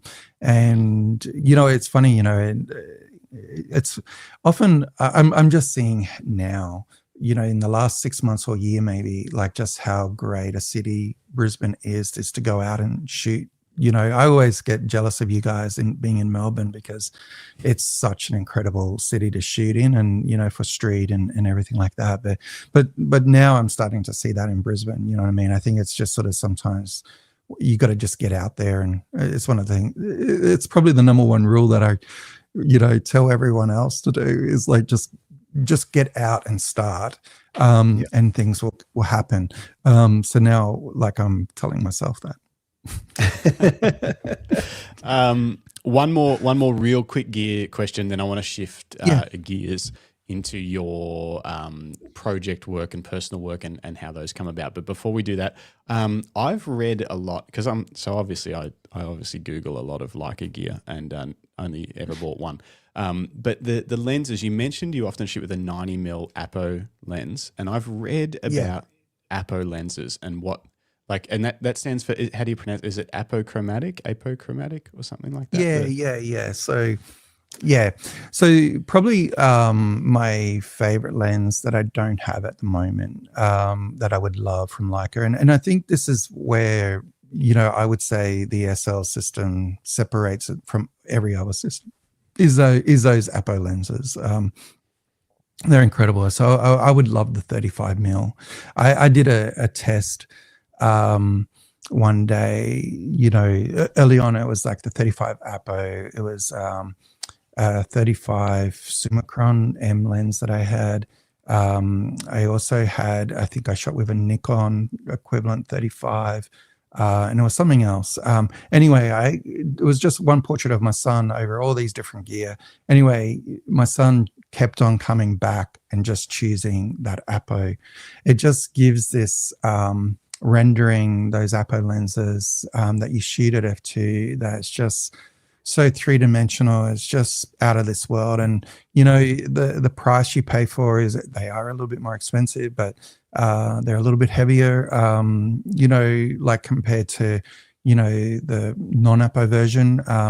But they're just so beautiful. Like they do things that other lenses just don't do, and it's just that it factor. And you know what I mean. And coming with all my knowledge about vintage lenses and lenses that have personality, like we talked about with that 58mm Nikon lens, what these Apo lenses have is just this pure, you know, incredible aspects to it. So.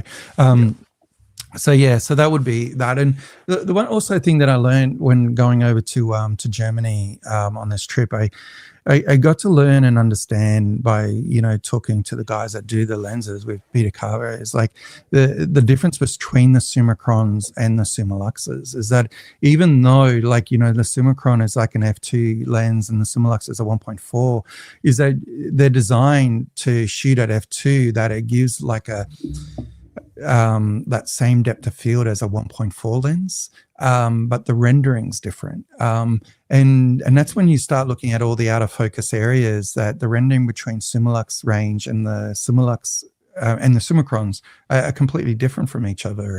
And which is a bad thing if you're like hoarding cameras and lenses like myself, because then you need to own both, you know what I mean? Because it gives you a different look. And it's funny, the way that I've always looked at it is that the lenses that we get to use is like choosing a different paintbrush.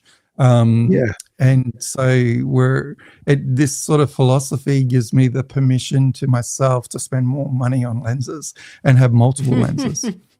Well, I think it's a good philosophy. And, you know, electricians show up for a job. They don't just bring one screwdriver. They bring a whole set because they don't know what the job's going to entail. That's right. Exactly. So you need a whole set. Exactly. That's that whole set mentality, yeah.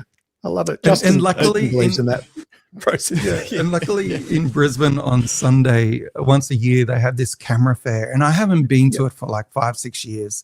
But I've got a store like to get rid of my excess, you know, lenses and cameras and everything that I buy all these things for these projects, use them once or twice, and then, you know, generally move them on. So I'm trying to declutter a little. So if you're in Brisbane and you're after a bargain, you know, come and see me on Sunday at the camera fair. That's awesome. Might fly up for it.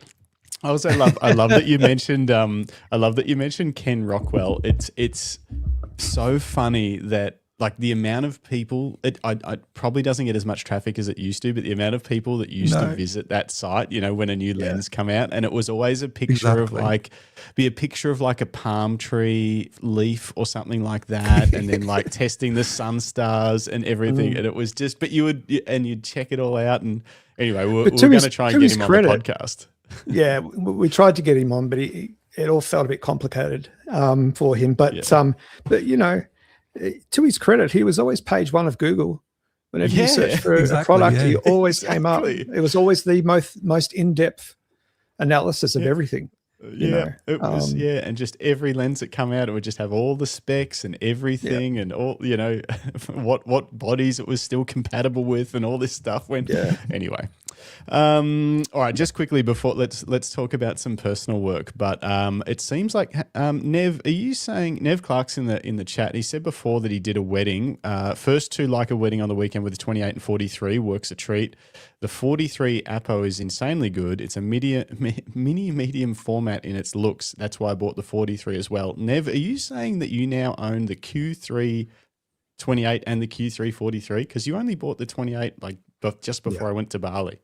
I'll take credit for him buying the first one, but I had nothing to do with the second one. Second one. That's mate, legend. He's in trouble. He's addicted now. Yes, he's replied. Yes, he did. Yeah, that's so good on you, Nev.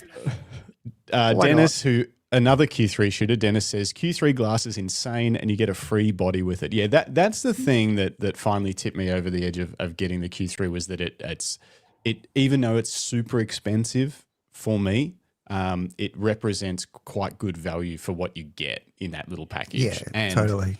yeah, the power. I mean, we had a look at some of the images that I shot in Bali the other night. Like the resolving power of that lens and sensor combo in the Q3 for something that's so tiny is very impressive, let alone the fact that it's just great to shoot with and colors are amazing. And yeah, anyway.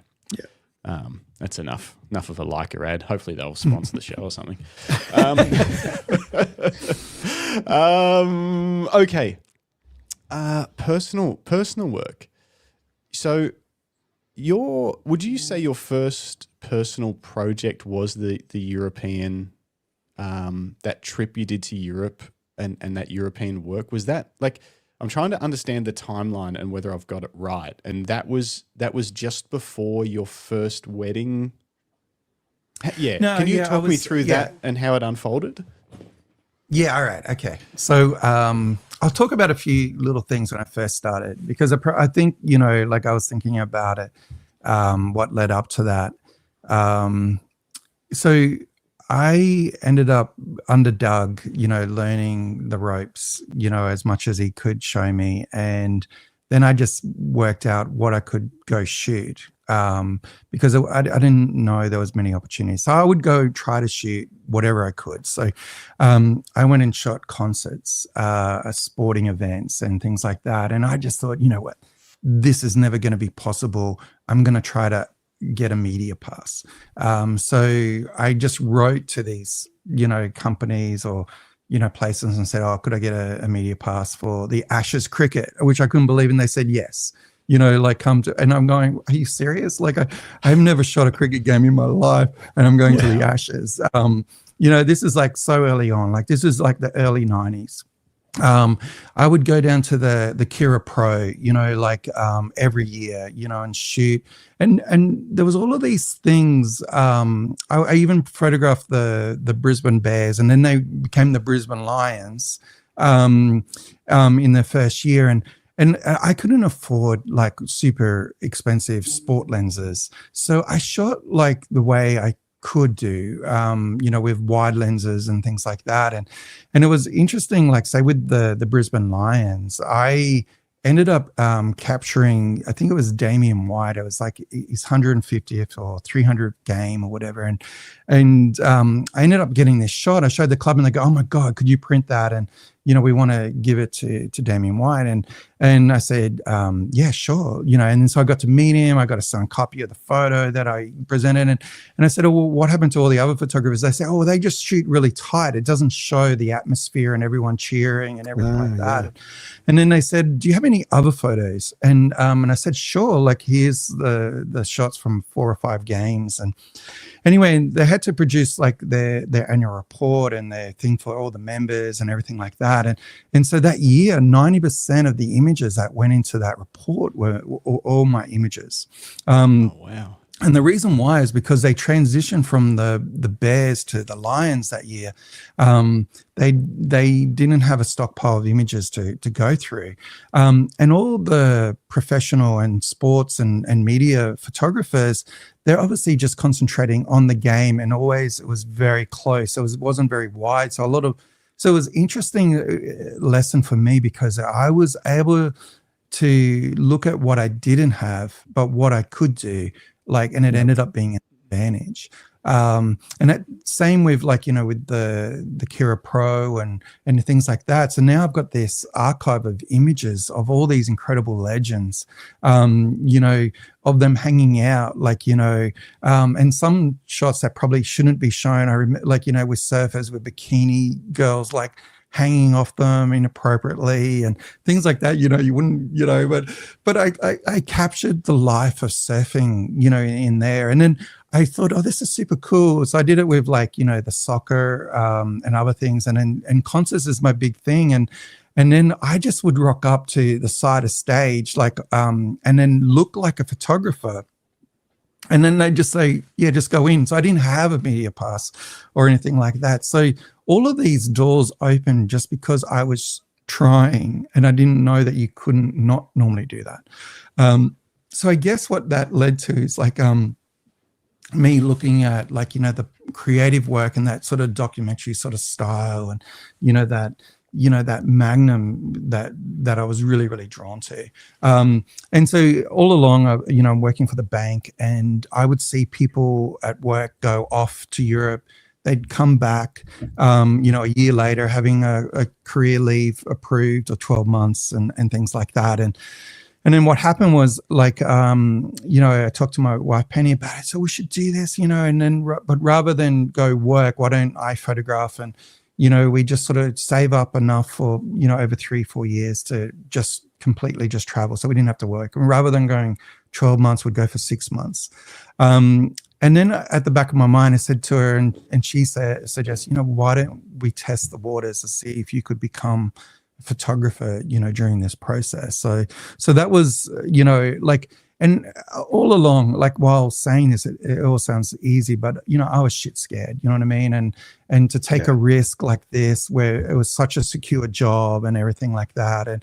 And whilst I was really good at my job, I didn't have, like, when it came, I probably didn't have the best reputation there, only because I would always come up with these ideas to let people go and things like get rid of your boss. So when we approached, like, getting approved leave, and it was funny, going back to seeing these people go and then come back 12 months later, I would see the most incredible experience, and I'll hear about it, what they had, and then looked at my own life and go, shit, what, like, difference have I made? Like, I'm just doing exactly the same thing, but where these people have just been on an adventure and things like that. So that inspired me, and when we applied for a leave, my wife was also working for a bank. For a 6-month trip, she got 12 months approved leave. They say, you know what, take 12 months. And so for my 6-month trip, they say, we'll give you 3 months. so the writing was on the wall. So we decided, well, we'll go, and then, look, if things aren't working out, we can come back early, or I would sort of, resign over there. As it was, that's where, within about 6 weeks, like, I'd been there, and I came across this Irishman that it should be on the blog, or someone could read more about it. And then when I saw the image on the contact sheet, it just really spoke to me, and I thought, shit, like, I could probably, do this. You know what I mean? There's a hope. Seeing this portrait that I took of this guy, like, just jump off, and I thought, that would be unreal. And then so it gave me hope. And then we were in Spain, I think, at 3 months, and it was time to resign. And we went down to the post office. So it was obviously pre-email and even stuff like that back in 1998. And anyway, it was going to cost me $50, like, to resign. And I think we stayed up, so we were going to have to fax it to them. I was going to say, I did phone. Yeah. Like, so, like, I phoned them, said, look, no, I'm not coming back, like, that's it. And they say, well, we'll need it in writing. And so we had to drive like an hour to, where that famous museum, the Guggenheim in Bilbao. Like, it was there because it was the most incredible day, like, just wandering around there. And anyway, we went to the post office and said, look, that's going to be $50. And I thought, screw that. I'm not going to spend $50 to resign. So officially, I'm probably, I've never, left the bank, so I probably due long service. So that's awesome. But anyway, like, but that's how, like, that trip sort of set me up. And also some encouraging things when I got back from some really great photographers here in Brisbane. I showed them my work, and, they couldn't believe, like, what I'd produce. I remember showing one photographer and, a contact sheet, and they said, is this just one roll of film? And I said, yeah. And he goes, holy shit, and, like, so it gave me encouragement to, to move forward. And then I entered that award, and the Irishman ended up, being like one of my first award, plus a couple other from that trip.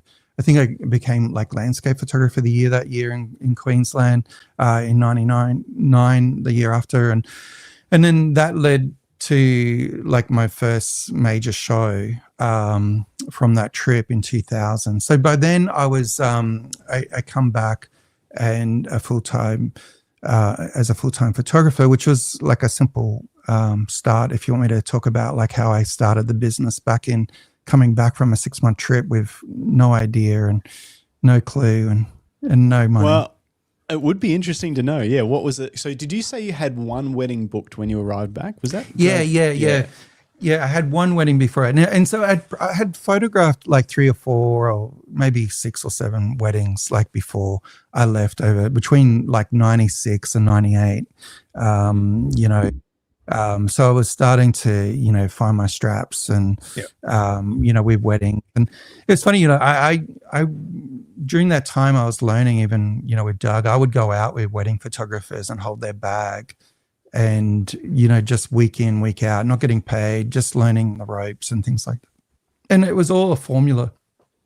It didn't take me long to realize what they were doing. It was like a complete set list and shot list that, you did the same week in, week out. Yeah. And that was the form of, me thinking, this isn't really for me. This isn't really what weddings I feel is about. And then I went to a friend's wedding and they had a professional photographer and I just went along and took photos, probably annoyed the shit out of the professional photographer from taking photos. I probably did all the wrong things. Anyway, the couple just loved, my shots. It was the first time that I took them out in a field and, and that sort of started that ball rolling. And that was probably, I don't know, 94, 95 or something, you know what I mean? So, okay. Yeah, back then. But it was crazy. But when we were in our last week on our trip, we purposely spent some extra time and spent a bit of extra money in Ia. So we were camped up on the side of the volcano in one of those beautiful white things. It was like sort of our treat to ourselves before coming back. But then I wrote out a business plan for Studio Impressions. And then I came up with the idea, what is that, like at the time at the Riverside markets, each Sunday, I think it was, on the river in Brisbane, that they would have these incredible markets. And, and I thought, oh man, it must cost so much money to have a market store, but maybe I could have a market store and sell prints there from my trip. And then maybe display some things. And to my disbelief, they said when I got back, yeah, we'd love to have you at a market store. You can do that. Photography is really cool. There was 2 or 3 other photographers there, and I think it was like $30 or $40 to have a stand. And the thing is that you were in front of tens of thousands of people every Sunday. And that's how I started Studio Impressions. So I had like a wedding book. I sold prints. I would print during, the week and mount them up. Sell these European prints. And it's funny because I'll go to someone's house and one's hanging in their house and things like that from there. And so it was cool. And it's funny, it was a cool way, to start a business. I gave myself like 6 months to be there. And then even back then, even the photographers that were selling Australiana prints, that's the only thing that they said, oh, you won't sell anything because it's all European stuff. And people just want to take away a souvenir. And it was interesting. It's just, one of those times when people said to me that, like it's not going to happen, and it happened. It seemed to be a common thing. I can distinctly remember being told when I wanted to get started that by the established photographers in Bendigo, and they weren't trying to be mean or anything like that. They were just at a different stage in their career, and they'd seen a progression in photography, and they said you can't make money in photography anymore. It's done. The good days are over. Everyone's a photographer now. If you want, I'd recommend just getting a job, do something else or whatever. That was basically the advice that I got from multiple photographers that were the leading photographers in our town. And I don't begrudge them for it, because I can see where they were coming from, because they had probably had a more successful career previously, and it was getting harder, and so they could see that as like, hey, why would you start now? It's not as easy as it used to be.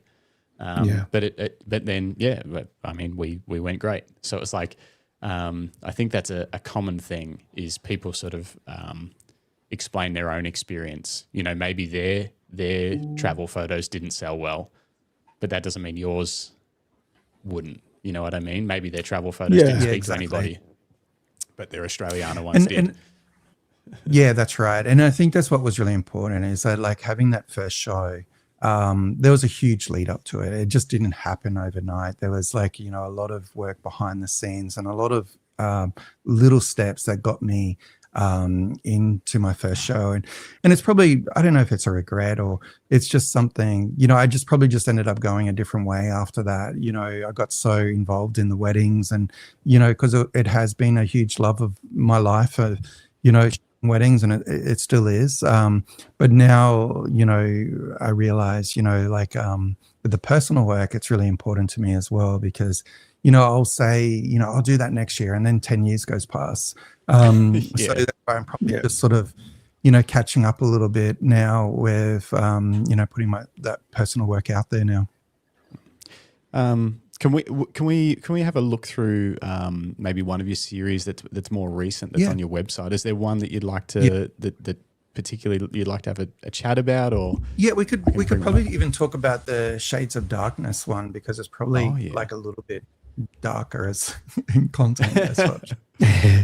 Let me just see if I can make this fit my screen. I'll be 1 second. I was having a look at this morning, and it made me want to go back to Japan, to go back to the snow. Yeah. Where are we? Japan is amazing. Yeah, so this is a great image to start with. So I've always been like a reactive, I guess, photographer.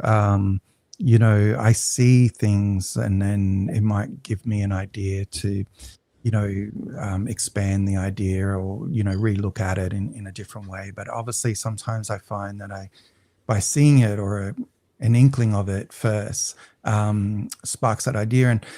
And I guess like learning a lot from a lot of the traditional contemporary art photographers throughout the world, and I've got to meet quite a few and talk to them, is that they always tend to have like a very formula in how they go about creating a body of work, is where they sort of think about like you know, like write an artist statement first, and then go through all the ideas and then shoot for it, where a lot of the time I'll have all these ideas just sort of floating in my head. And it was really refreshing a few years ago, actually, to be chatting to Victoria Cooper, Doug Spout's partner. And we're at like a gallery in Brisbane, Maud Gallery, which is, if you haven't been there, it's such a great space. And I was telling about this dilemma where I feel very, you know, reactive in my approach. And she goes, "Oh my God, I just wrote a PhD about exactly that," because she sort of felt important. And here I was thinking I was doing everything wrong. And here he's, you know, producing this incredible PhD about exactly that. And so it gave me a lot of scope about like, you know, thinking about this body of work. And for me, what I found, what drew me to weddings was the death of my dad, you know, but then also, you know, the birth of my son and the twins after that, and the joyous times in life. So not just, you know, the deepest, hardest things in my life, but also the things that have just given me, you know, enlightening and that. And I guess from an early age, like I think, you know, we all go through different things. We also find, even from when I was working at the bank and being scared to go travel, we always have these things that confront us. So I guess for me, this series was about all of those things throughout my life that have been confronting. And so for this image for me, it's a reflection of, whilst I think, you know, it's for a reflection of, for me, how I see my dad in the world at the moment, where he would love to be a part you know, of all our lives, but he's trapped on the outside, and we're sort of, you know, unaware and just sort of inside. You know, and people seeing this image will have like lots of different sort of narrations of what they think it is. But for me, it's about, you know, a different person's perspective on, rather being about me and my siblings, you know, what we lost, but it's also about what my dad lost and how much I would imagine he would love to be a part of our lives, but is just sort of unable to be. Yep. Wow. Yeah, it's a really beautiful, powerful, beautiful image. Yeah. Yeah, it's definitely, if one word came to my mind, to me, the word that came to my mind when I first saw it was loneliness. But yeah, that's true. It's a powerful image.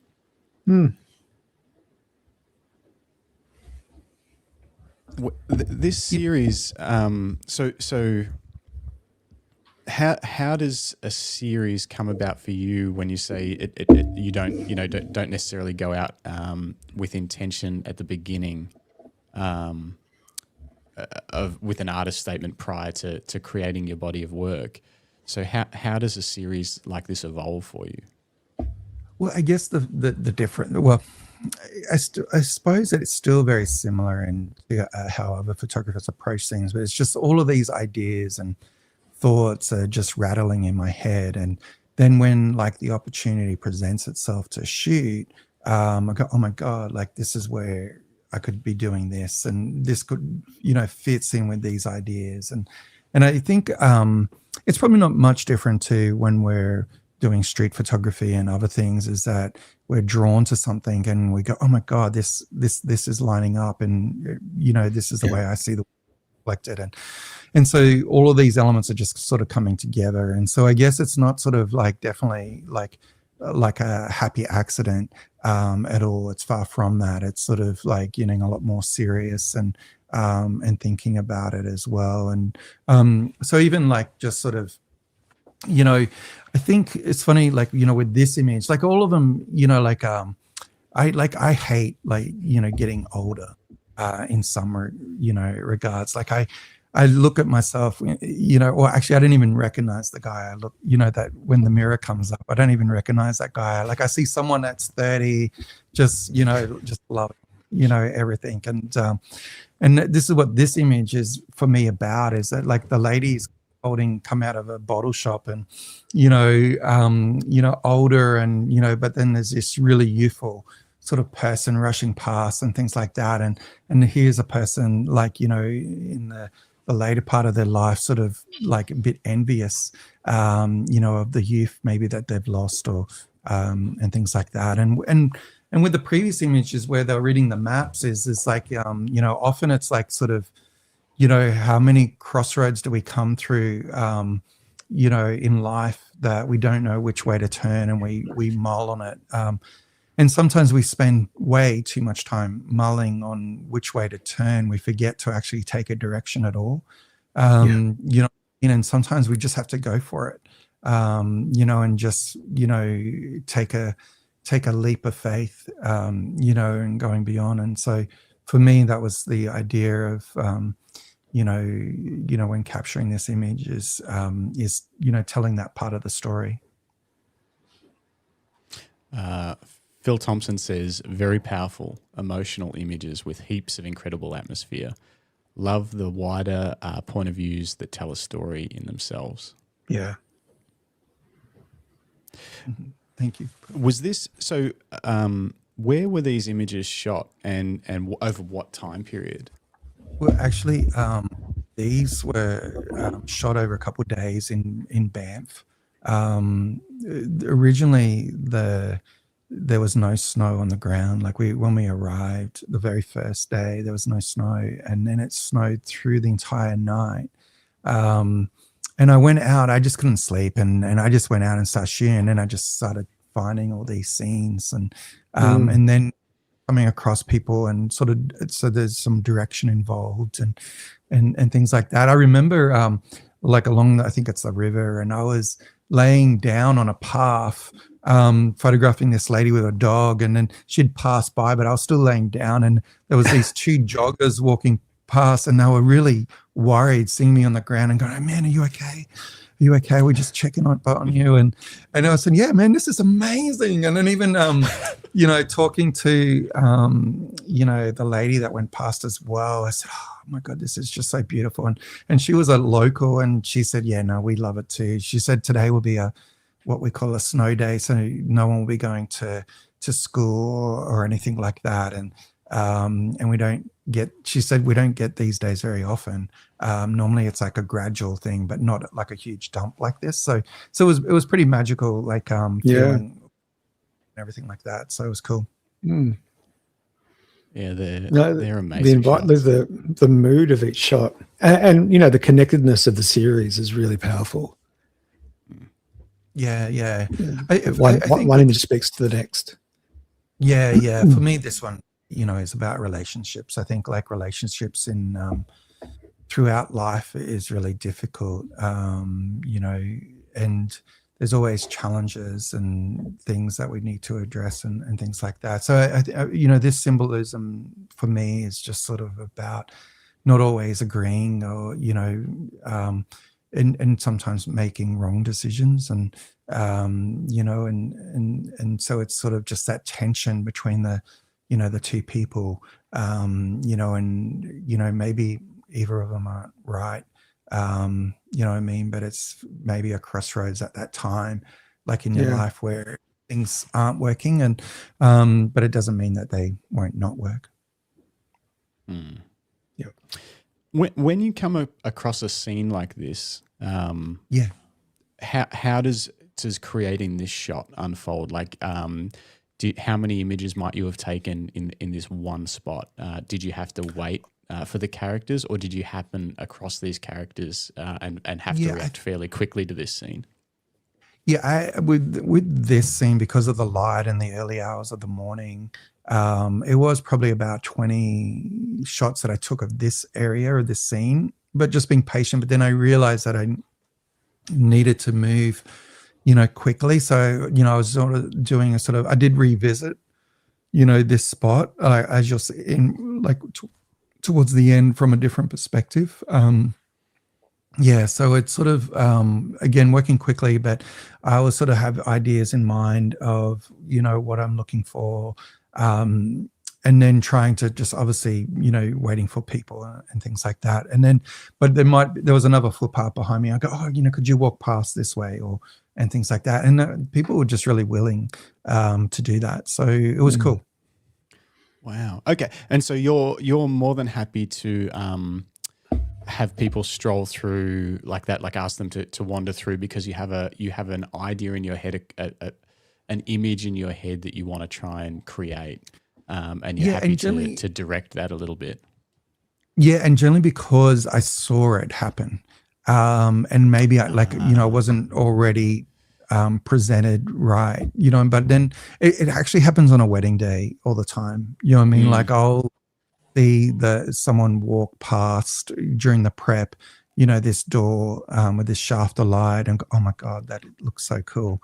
And then it becomes a mental note. And then during that time when we've got the bride, I say, "Oh, look, do you mind walking past here?" They don't know what my vision is.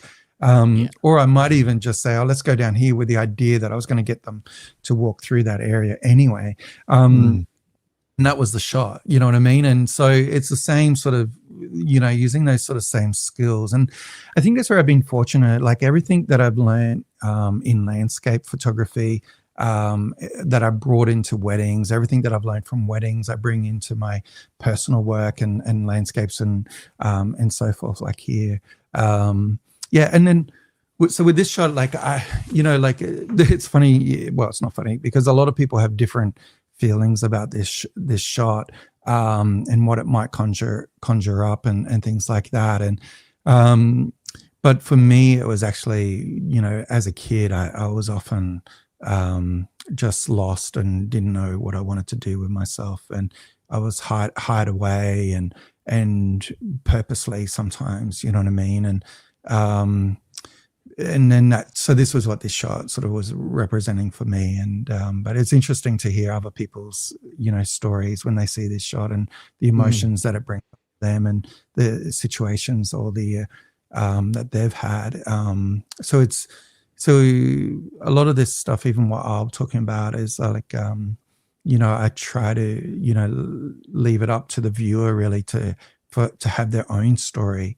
For me, it's just sort of sharing like a thought or an idea or something, and allowing them to share their own part. And I think for me, like the reason why I call it Shades of Darkness is that is because I honestly believe all of these times throughout my whole life, something better happened as a result of experiencing these things. I think, if you to achieve or to feel pure happiness, you probably need to have had pure sadness, I guess, to know what happiness is all about. Yep. So, and makes those moments even stronger and better. So that's why I think, sharing these images isn't just sort of to dwell on sort of scary moments or conjunctions that we may find in our lives, but it's actually that end up transporting us to places that we never thought were possible, that are incredible, and we grow from that. Yeah. Yeah, this image has a lot going on. You can definitely interpret a lot of different stories with the elements in it. Yeah. Sorry for those of you listening on audio. Please, if you have a chance, go back and track this section of the podcast down on YouTube and have a look. Or obviously, head to marcusbell.com and have a look at the Shades of Darkness gallery under the series heading. The images are just there. Oh my gosh. They just get better. Is this real? Oh my gosh. Yeah. So this is real. So it's like freaky. I'm glad that I'm at this end of the street, sort of thing. So it's so crazy. So but yeah. Yeah. Wow. That's just what. Yeah. And you just happened across this as well, while you were just exploring the darkness.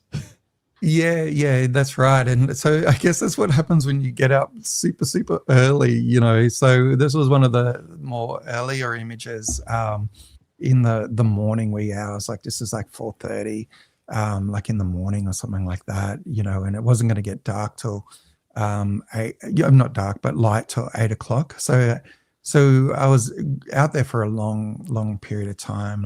For me, I just love the snow anyway.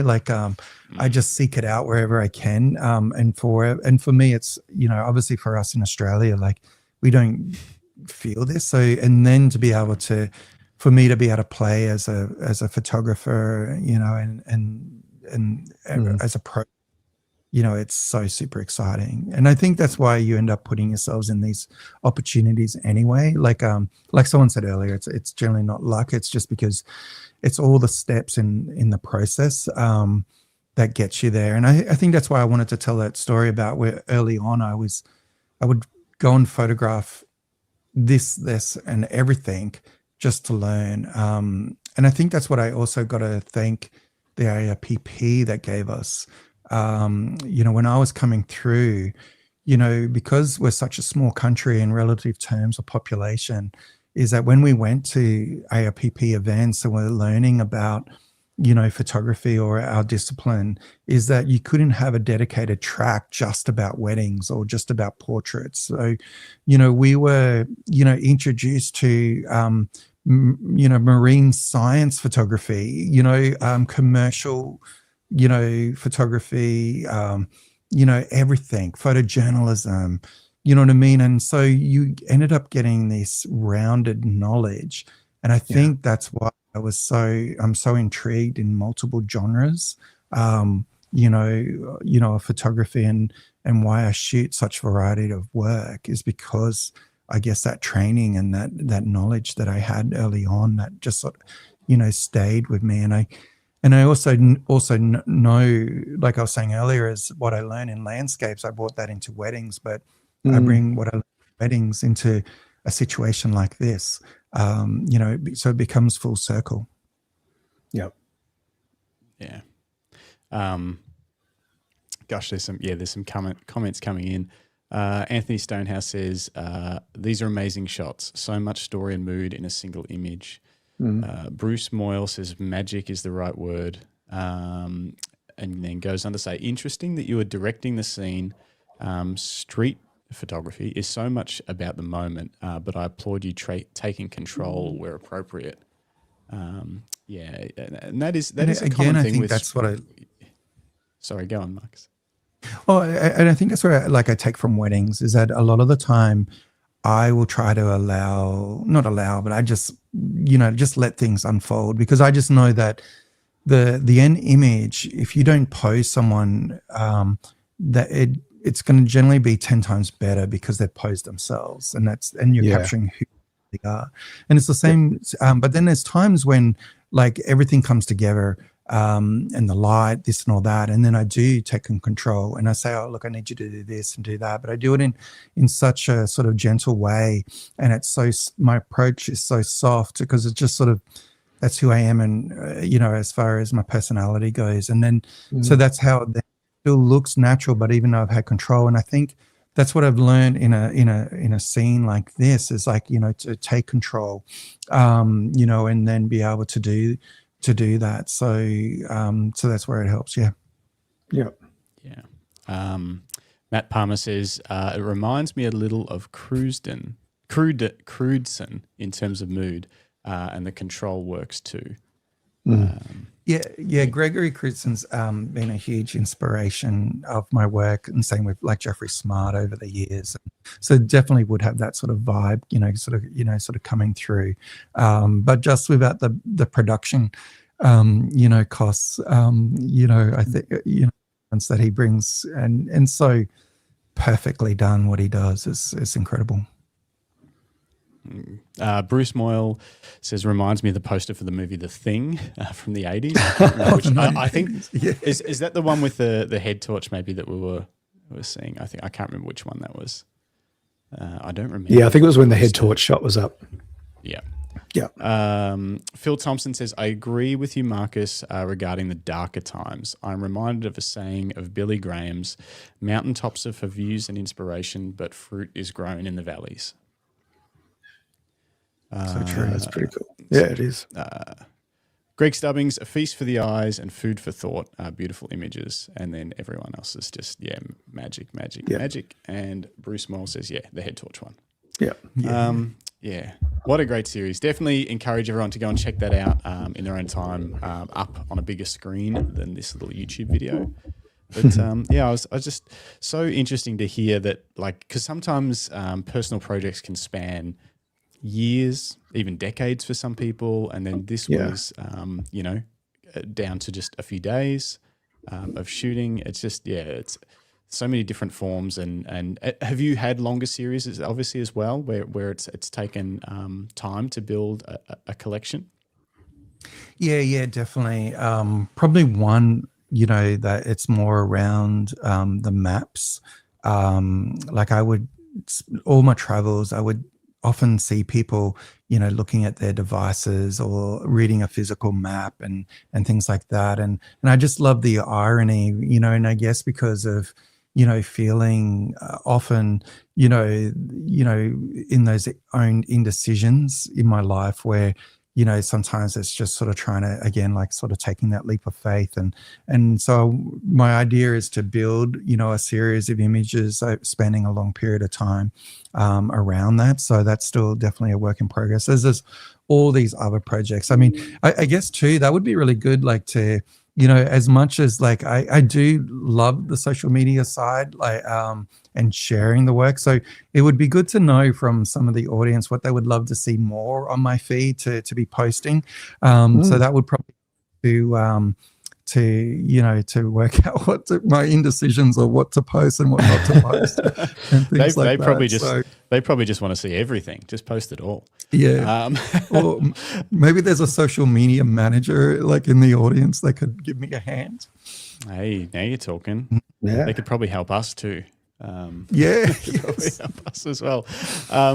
Greg Greg Stubbings has a question. Marcus, is there a book or major exhibition in your personal work now or in the future? Have you thought about taking that leap?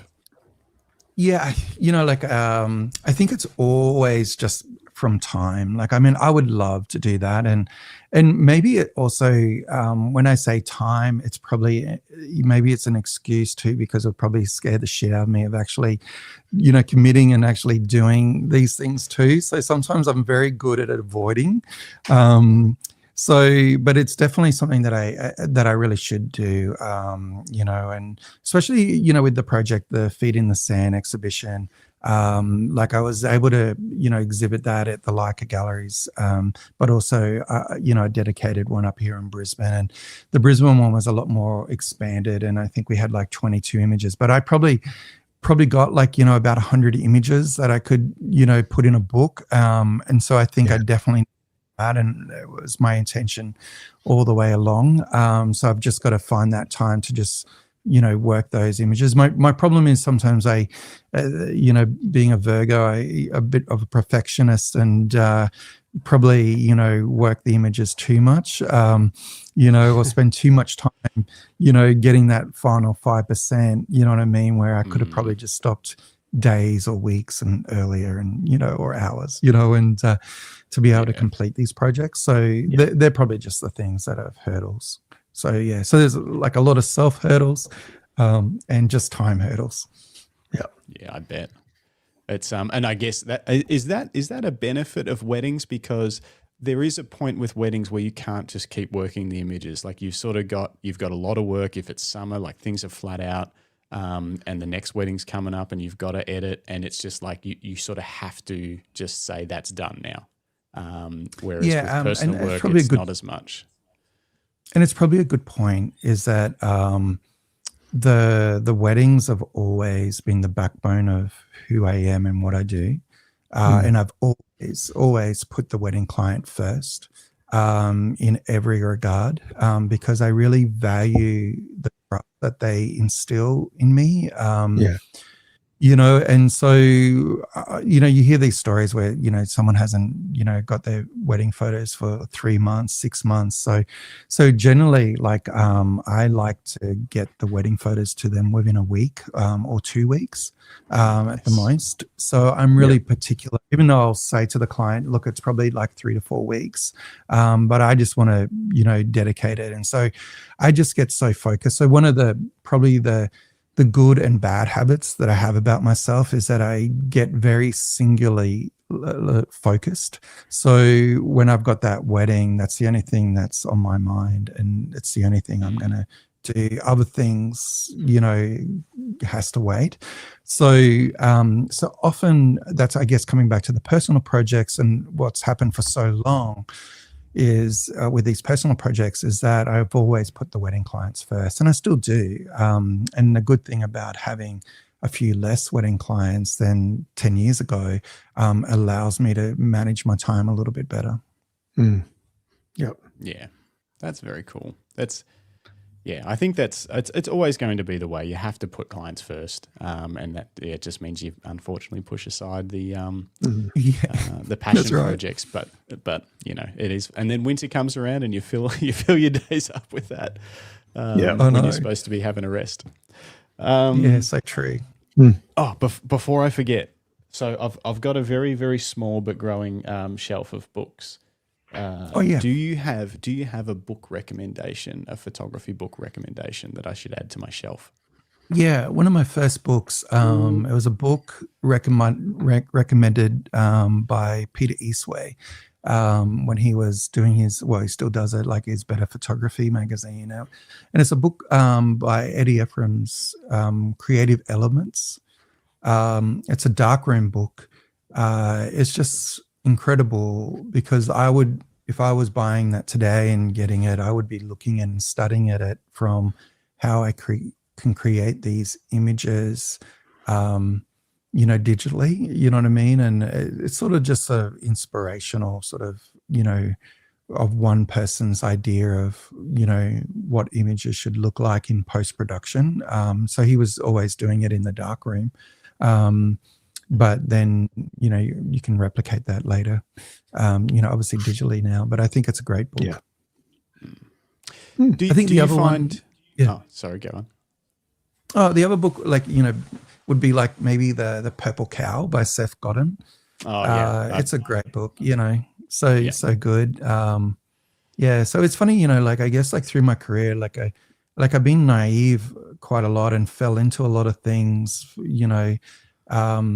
just by doing things and going, and then you'd start reading these books and you realize that by accident you're doing some of these things right, or what other people recommend. It was interesting. So, but it's a good reminder for me, even after, it's funny because the art world is such a different space, obviously.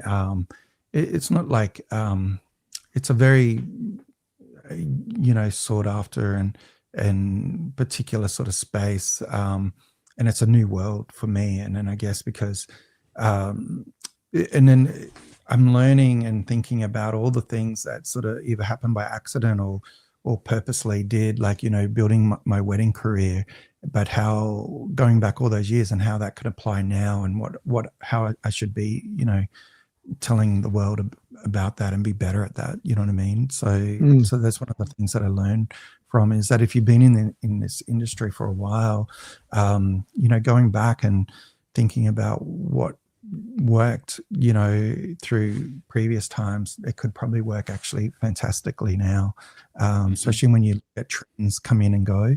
Now I was reading on social media that it's actually cool to have a messy grid.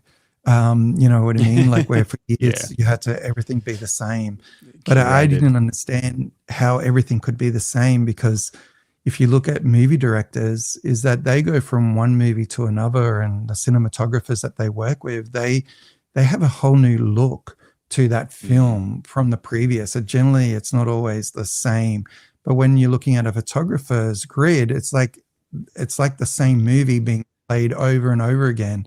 Where for me, I want to see life as as a movie, but multiple movies, you know what I mean? And everything's different. And that's what I think life is. It's never the same. Yeah. Yeah. I'm a big fan of the school of thought around, learn the rules, learn the expectations of the craft, and then break them all purposely. Go out and break them all and learn what you can about, how you format compositions, where you put people in the grid. It's and sometimes it can be hard to break free of that stuff, especially if you've been trained, in here's the thirds, you put them here, you put this there. It's interesting to see when people purposely break those rules. I think it's wonderful. Oh, yeah. Especially talking composition, and especially when you start getting into things like dynamic symmetry and things like that, it's just blows your mind. And going down those rabbit holes, So it's I know exactly what you mean. There's so much to I think I heard you. I was listening to something it might have been a Nikon podcast or something. You were talking about dynamic symmetry and the Fibonacci sequence and things like that. I was making notes of things that I need to research. Well, and so when on the back of my mind, I want to learn a lot more about Leonardo da Vinci and also the flower of life and how it sort of symbolizes pretty much everything, and the sequences going back into the Fibonacci and how that just is replicated so naturally throughout the world, and there's a guide there, in the key to the secrets of life, but I just haven't figured it out yet. So when I do, I'll be sure to get on. Yeah, we'll get you back on and tell us all the secret. Let us know, please. That'd be amazing. David Dare Parker says, Eddie was an old friend. You can see me standing on a cliff in that book. No way. Eddie was also a bit of a philosopher. That's that's awesome. That's really cool. Very cool. That is so cool. Anything else, Greg? I think I've covered most of my notes. I mean, we could keep on rolling forever, but I've got Leica gear to ogle over on the internet now. Yeah, I've already loaded up some pages on spare tabs. So IT32, what am I looking at? IT32. I'm looking again at the Q3. So yeah, Borrow mine. Make sure you borrow. Yeah, keep adding to your carts. Oh gosh, you can't add much to a cart on a Leica store without it hitting car and then house prices. I've got that Reporter Edition SL3 up on it. Here. So good. And the 28 to 70, I'm like, whoa, I would look cool with that. That would be cool. Anyway, whilst on the topic of gear, maybe we can close out with this. And Justin has a final question that he asks every guest. But I recently, yesterday, actually, I bought a new camera bag after borrowing one from Justin. It helped me decide sort of what I wanted to get for my street photography. When it comes to carrying gear, for either your professional or your personal work, how is it that you get around with your stuff? Are you a backpack person? Are you a sling person? Or do you just walk out with the cameras in your hand? Oh my goodness, this is like a tricky question because whatever I say, I'm just going to get in trouble. I've got way too many camera bags. Like I've got probably, I don't know, 30 camera bags, I think I would say, of varying different sizes. My wife has been at me for the last 15 years saying, you know what, why don't you just bite the bullet and just design a bag yourself? For me, the perfect bag would be 3 or 4 bags in one bag, where you sort of take out a compartment that you'd need for just when you're carrying, like during the wedding, another for when, like maybe it has 2 or 3 bags in it, like, for when you're actually traveling on the plane and in carry on. There's so many different situations. At the moment, I'm carrying this actually North Face tiny little padded little bag. So often and it just fits perfectly.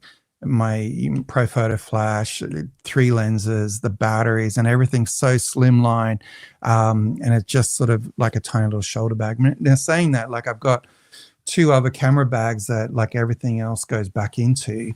So it's a complicated question because like I have too many bags. I'm still searching for the right bag. Yeah. Well, Julie Powell agrees. You're not a photographer until you have dozens of bags. The problem is this has also gone into collecting records. You can never have enough records. Also, like stereo in my office, like I have like 6 sets of speakers, and because it's the philosophy of the different lenses, all these speakers sound differently. I then have like about 4 different vintage amps, Nice. and anyway, and it's because of being, what I've learned at Leica. You can apply these to other things, and it's pretty crazy. Yeah, there are a lot of parallels in the music world, and I've played a lot of guitar, not very good at it. You've got the instrument side of things, but then I used to be an audio engineer for a while, and there was a book called what was it called? Mixing with Your Mind, about audio engineering, and it was very I don't know the best way, conceptual, not technical. And he even went to the point of, so microphones, we would often have 20, 30, 40 microphones in a recording studio that are all they're like using lenses to capture light. But it's kind of like anyway. And he would recommend you going through and listening to every single one and putting a piece of tape on them and writing a hardness value on them. And then you would match hardness to softness with different instruments and things like that. Anyway, it's so similar in that regard. So true. Every piece of the chain, with cameras, you've got lenses, you can put filters on front of the lenses, you've got the sensor, and then you've got your processing and all that sort of stuff. And same with film, you can choose film. And it was the same kind of thing. Every piece of the chain, you could choose a different element to affect the final output. It's very interesting. It is. Yeah, no, it's unreal. So I guess too, I would, if anyone, like a takeaway for anyone is, if you hadn't tried it before, grab yourself a vintage, lens. These days you can easily adapt them You know, you don't have to spend a lot of money. You know, I think what's really cool is that you can get a lens for $20. And then, you know, some vintage lenses go for tens of thousands of dollars, and you know, they're just different. You know what I mean? Not maybe one's not better than the other, but it gives you a different point of view. So if you haven't tried a vintage you know, lens before, you know, definitely do it. You know, I highly recommend it. It's super cool. Yeah, great advice. What do you reckon, Greg? Should we call it there? I think we should call it, but why don't you go ahead and ask your apocalypse question? I wasn't going to, because I reckon I can guess what it is, but I'll ask anyway. If you had to document the end of the world, Marcus, with just one camera and one lens, if you had to run out the door, what would you grab? Well, you know, I've still got my dad's camera, so I would take that. It's a Yashica Lynx 14, so it's got a fixed 50 mil or 45 mil lens on it, 1.4, and it's got a light meter. So I had to learn from the Kodak box. Remember, you know, like the sunny pictures and things like that. I had to, that's how I learned about, you know, exposure. And so, yeah, I would probably take that camera, and I would make sure that it was a slow, you know, burn, you know, of the world going down. So because I'll, you know, to shoot film, I would need to do it in slow mo. Yeah, just one shot a month or something, just to kind of let it unfold. Yeah, nice, good. Well, that's not the answer I was expecting. I was expecting an SL with the 28-70. So you surprised. That's a great answer. That is a good 50 answer. mils, a good focal length too, for keeping enough distance between you and the whatever's causing the end of the world. Yeah, well, that's true. Yeah, yeah, absolutely. Look, Marcus, I think it's fair to say that you've left everyone, us included, with a lot to think about after today's discussion and learning about your journey. Many facets of it are so inspirational, not just the wanting to buy a new gear bit, but how you approach your craft, how you've defined yourself as a grandmaster of photography. On behalf of all of us here and obviously our viewers, we thank you so much for your time today and for, you know, giving us a little inside look into how you got to where you are. Thank you. No, it's been so good to, you know, to be chatting to you guys and just sort of sharing, and hopefully if like anything, you know, that I talked about today helps and resonates with someone else, and you know, with their journey, you know, like just glad to help. Yeah, that's wonderful. We really appreciate it. Yeah, absolutely. Yeah. But we are going to draw a close to today's show, folks. We've almost pushed to the 3-hour mark somehow. I don't know how that happened. Time just went like that. But guys, don't forget to check out Marcus's work. There's a few sites. There's obviously his personal Marcus Bell site, which is marcusbell.com. And then there is, let me just bring it up. Where did I put it? Oh no, I've lost it. I got it. Studioimpressions.com.au. There you go. Thank you. Weddings and commercial. And you can find both of those on Instagram as well, at Studio Impressions or at Marcus Bell. Go check all that stuff out. And otherwise, if you weren't here live with us, leave a comment below after the show and let us know what you thought or any questions. We can always reach out to Marcus and see if he can answer any later questions, any follow-ups on anything that we chatted about. But that was epic. Thank you so much. That's a lot of time. No, That's probably half or quarter of a wedding edit that could have been completed. So we appreciate it. Yeah. This was the reception. Yeah, pretty much. But let's roll the music and say goodbye to some people, Justin. Let's do that. Well, our strange reggae song is back. We've missed it. I've missed this song. It's been gone the whole time I've been in Bali. Julie Powell, thank you. Paul Henderson says, thanks for sharing, Marcus. Great show, guys. Greg Stubbings, wonderful chat. Thanks, gents. Matt Palmer, thanks again for the great chat, fellas. Rodney Nicholson says, great show, inspiring. Bruce Moyle says, thanks, Marcus and guys. Phil Thompson says, another fantastic show, guys, with lots of inspiration and encouragement from listening to Marcus.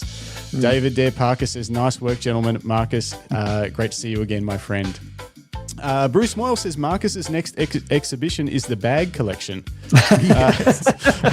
Philip Johnson, thanks Justin Gregg. Special thanks to Marcus. Rodney Nicholson said it's creative collecting, I think, with lenses. Yeah, thanks everybody, and we'll see you guys in the next one. Thanks Felicity Johnson, Greg Thomas, everybody else that was here today. I don't know if I've missed you. We appreciate you being in the live chat, and if you're listening later, we'll catch you guys in the next one. Yep. Thanks, Marcus.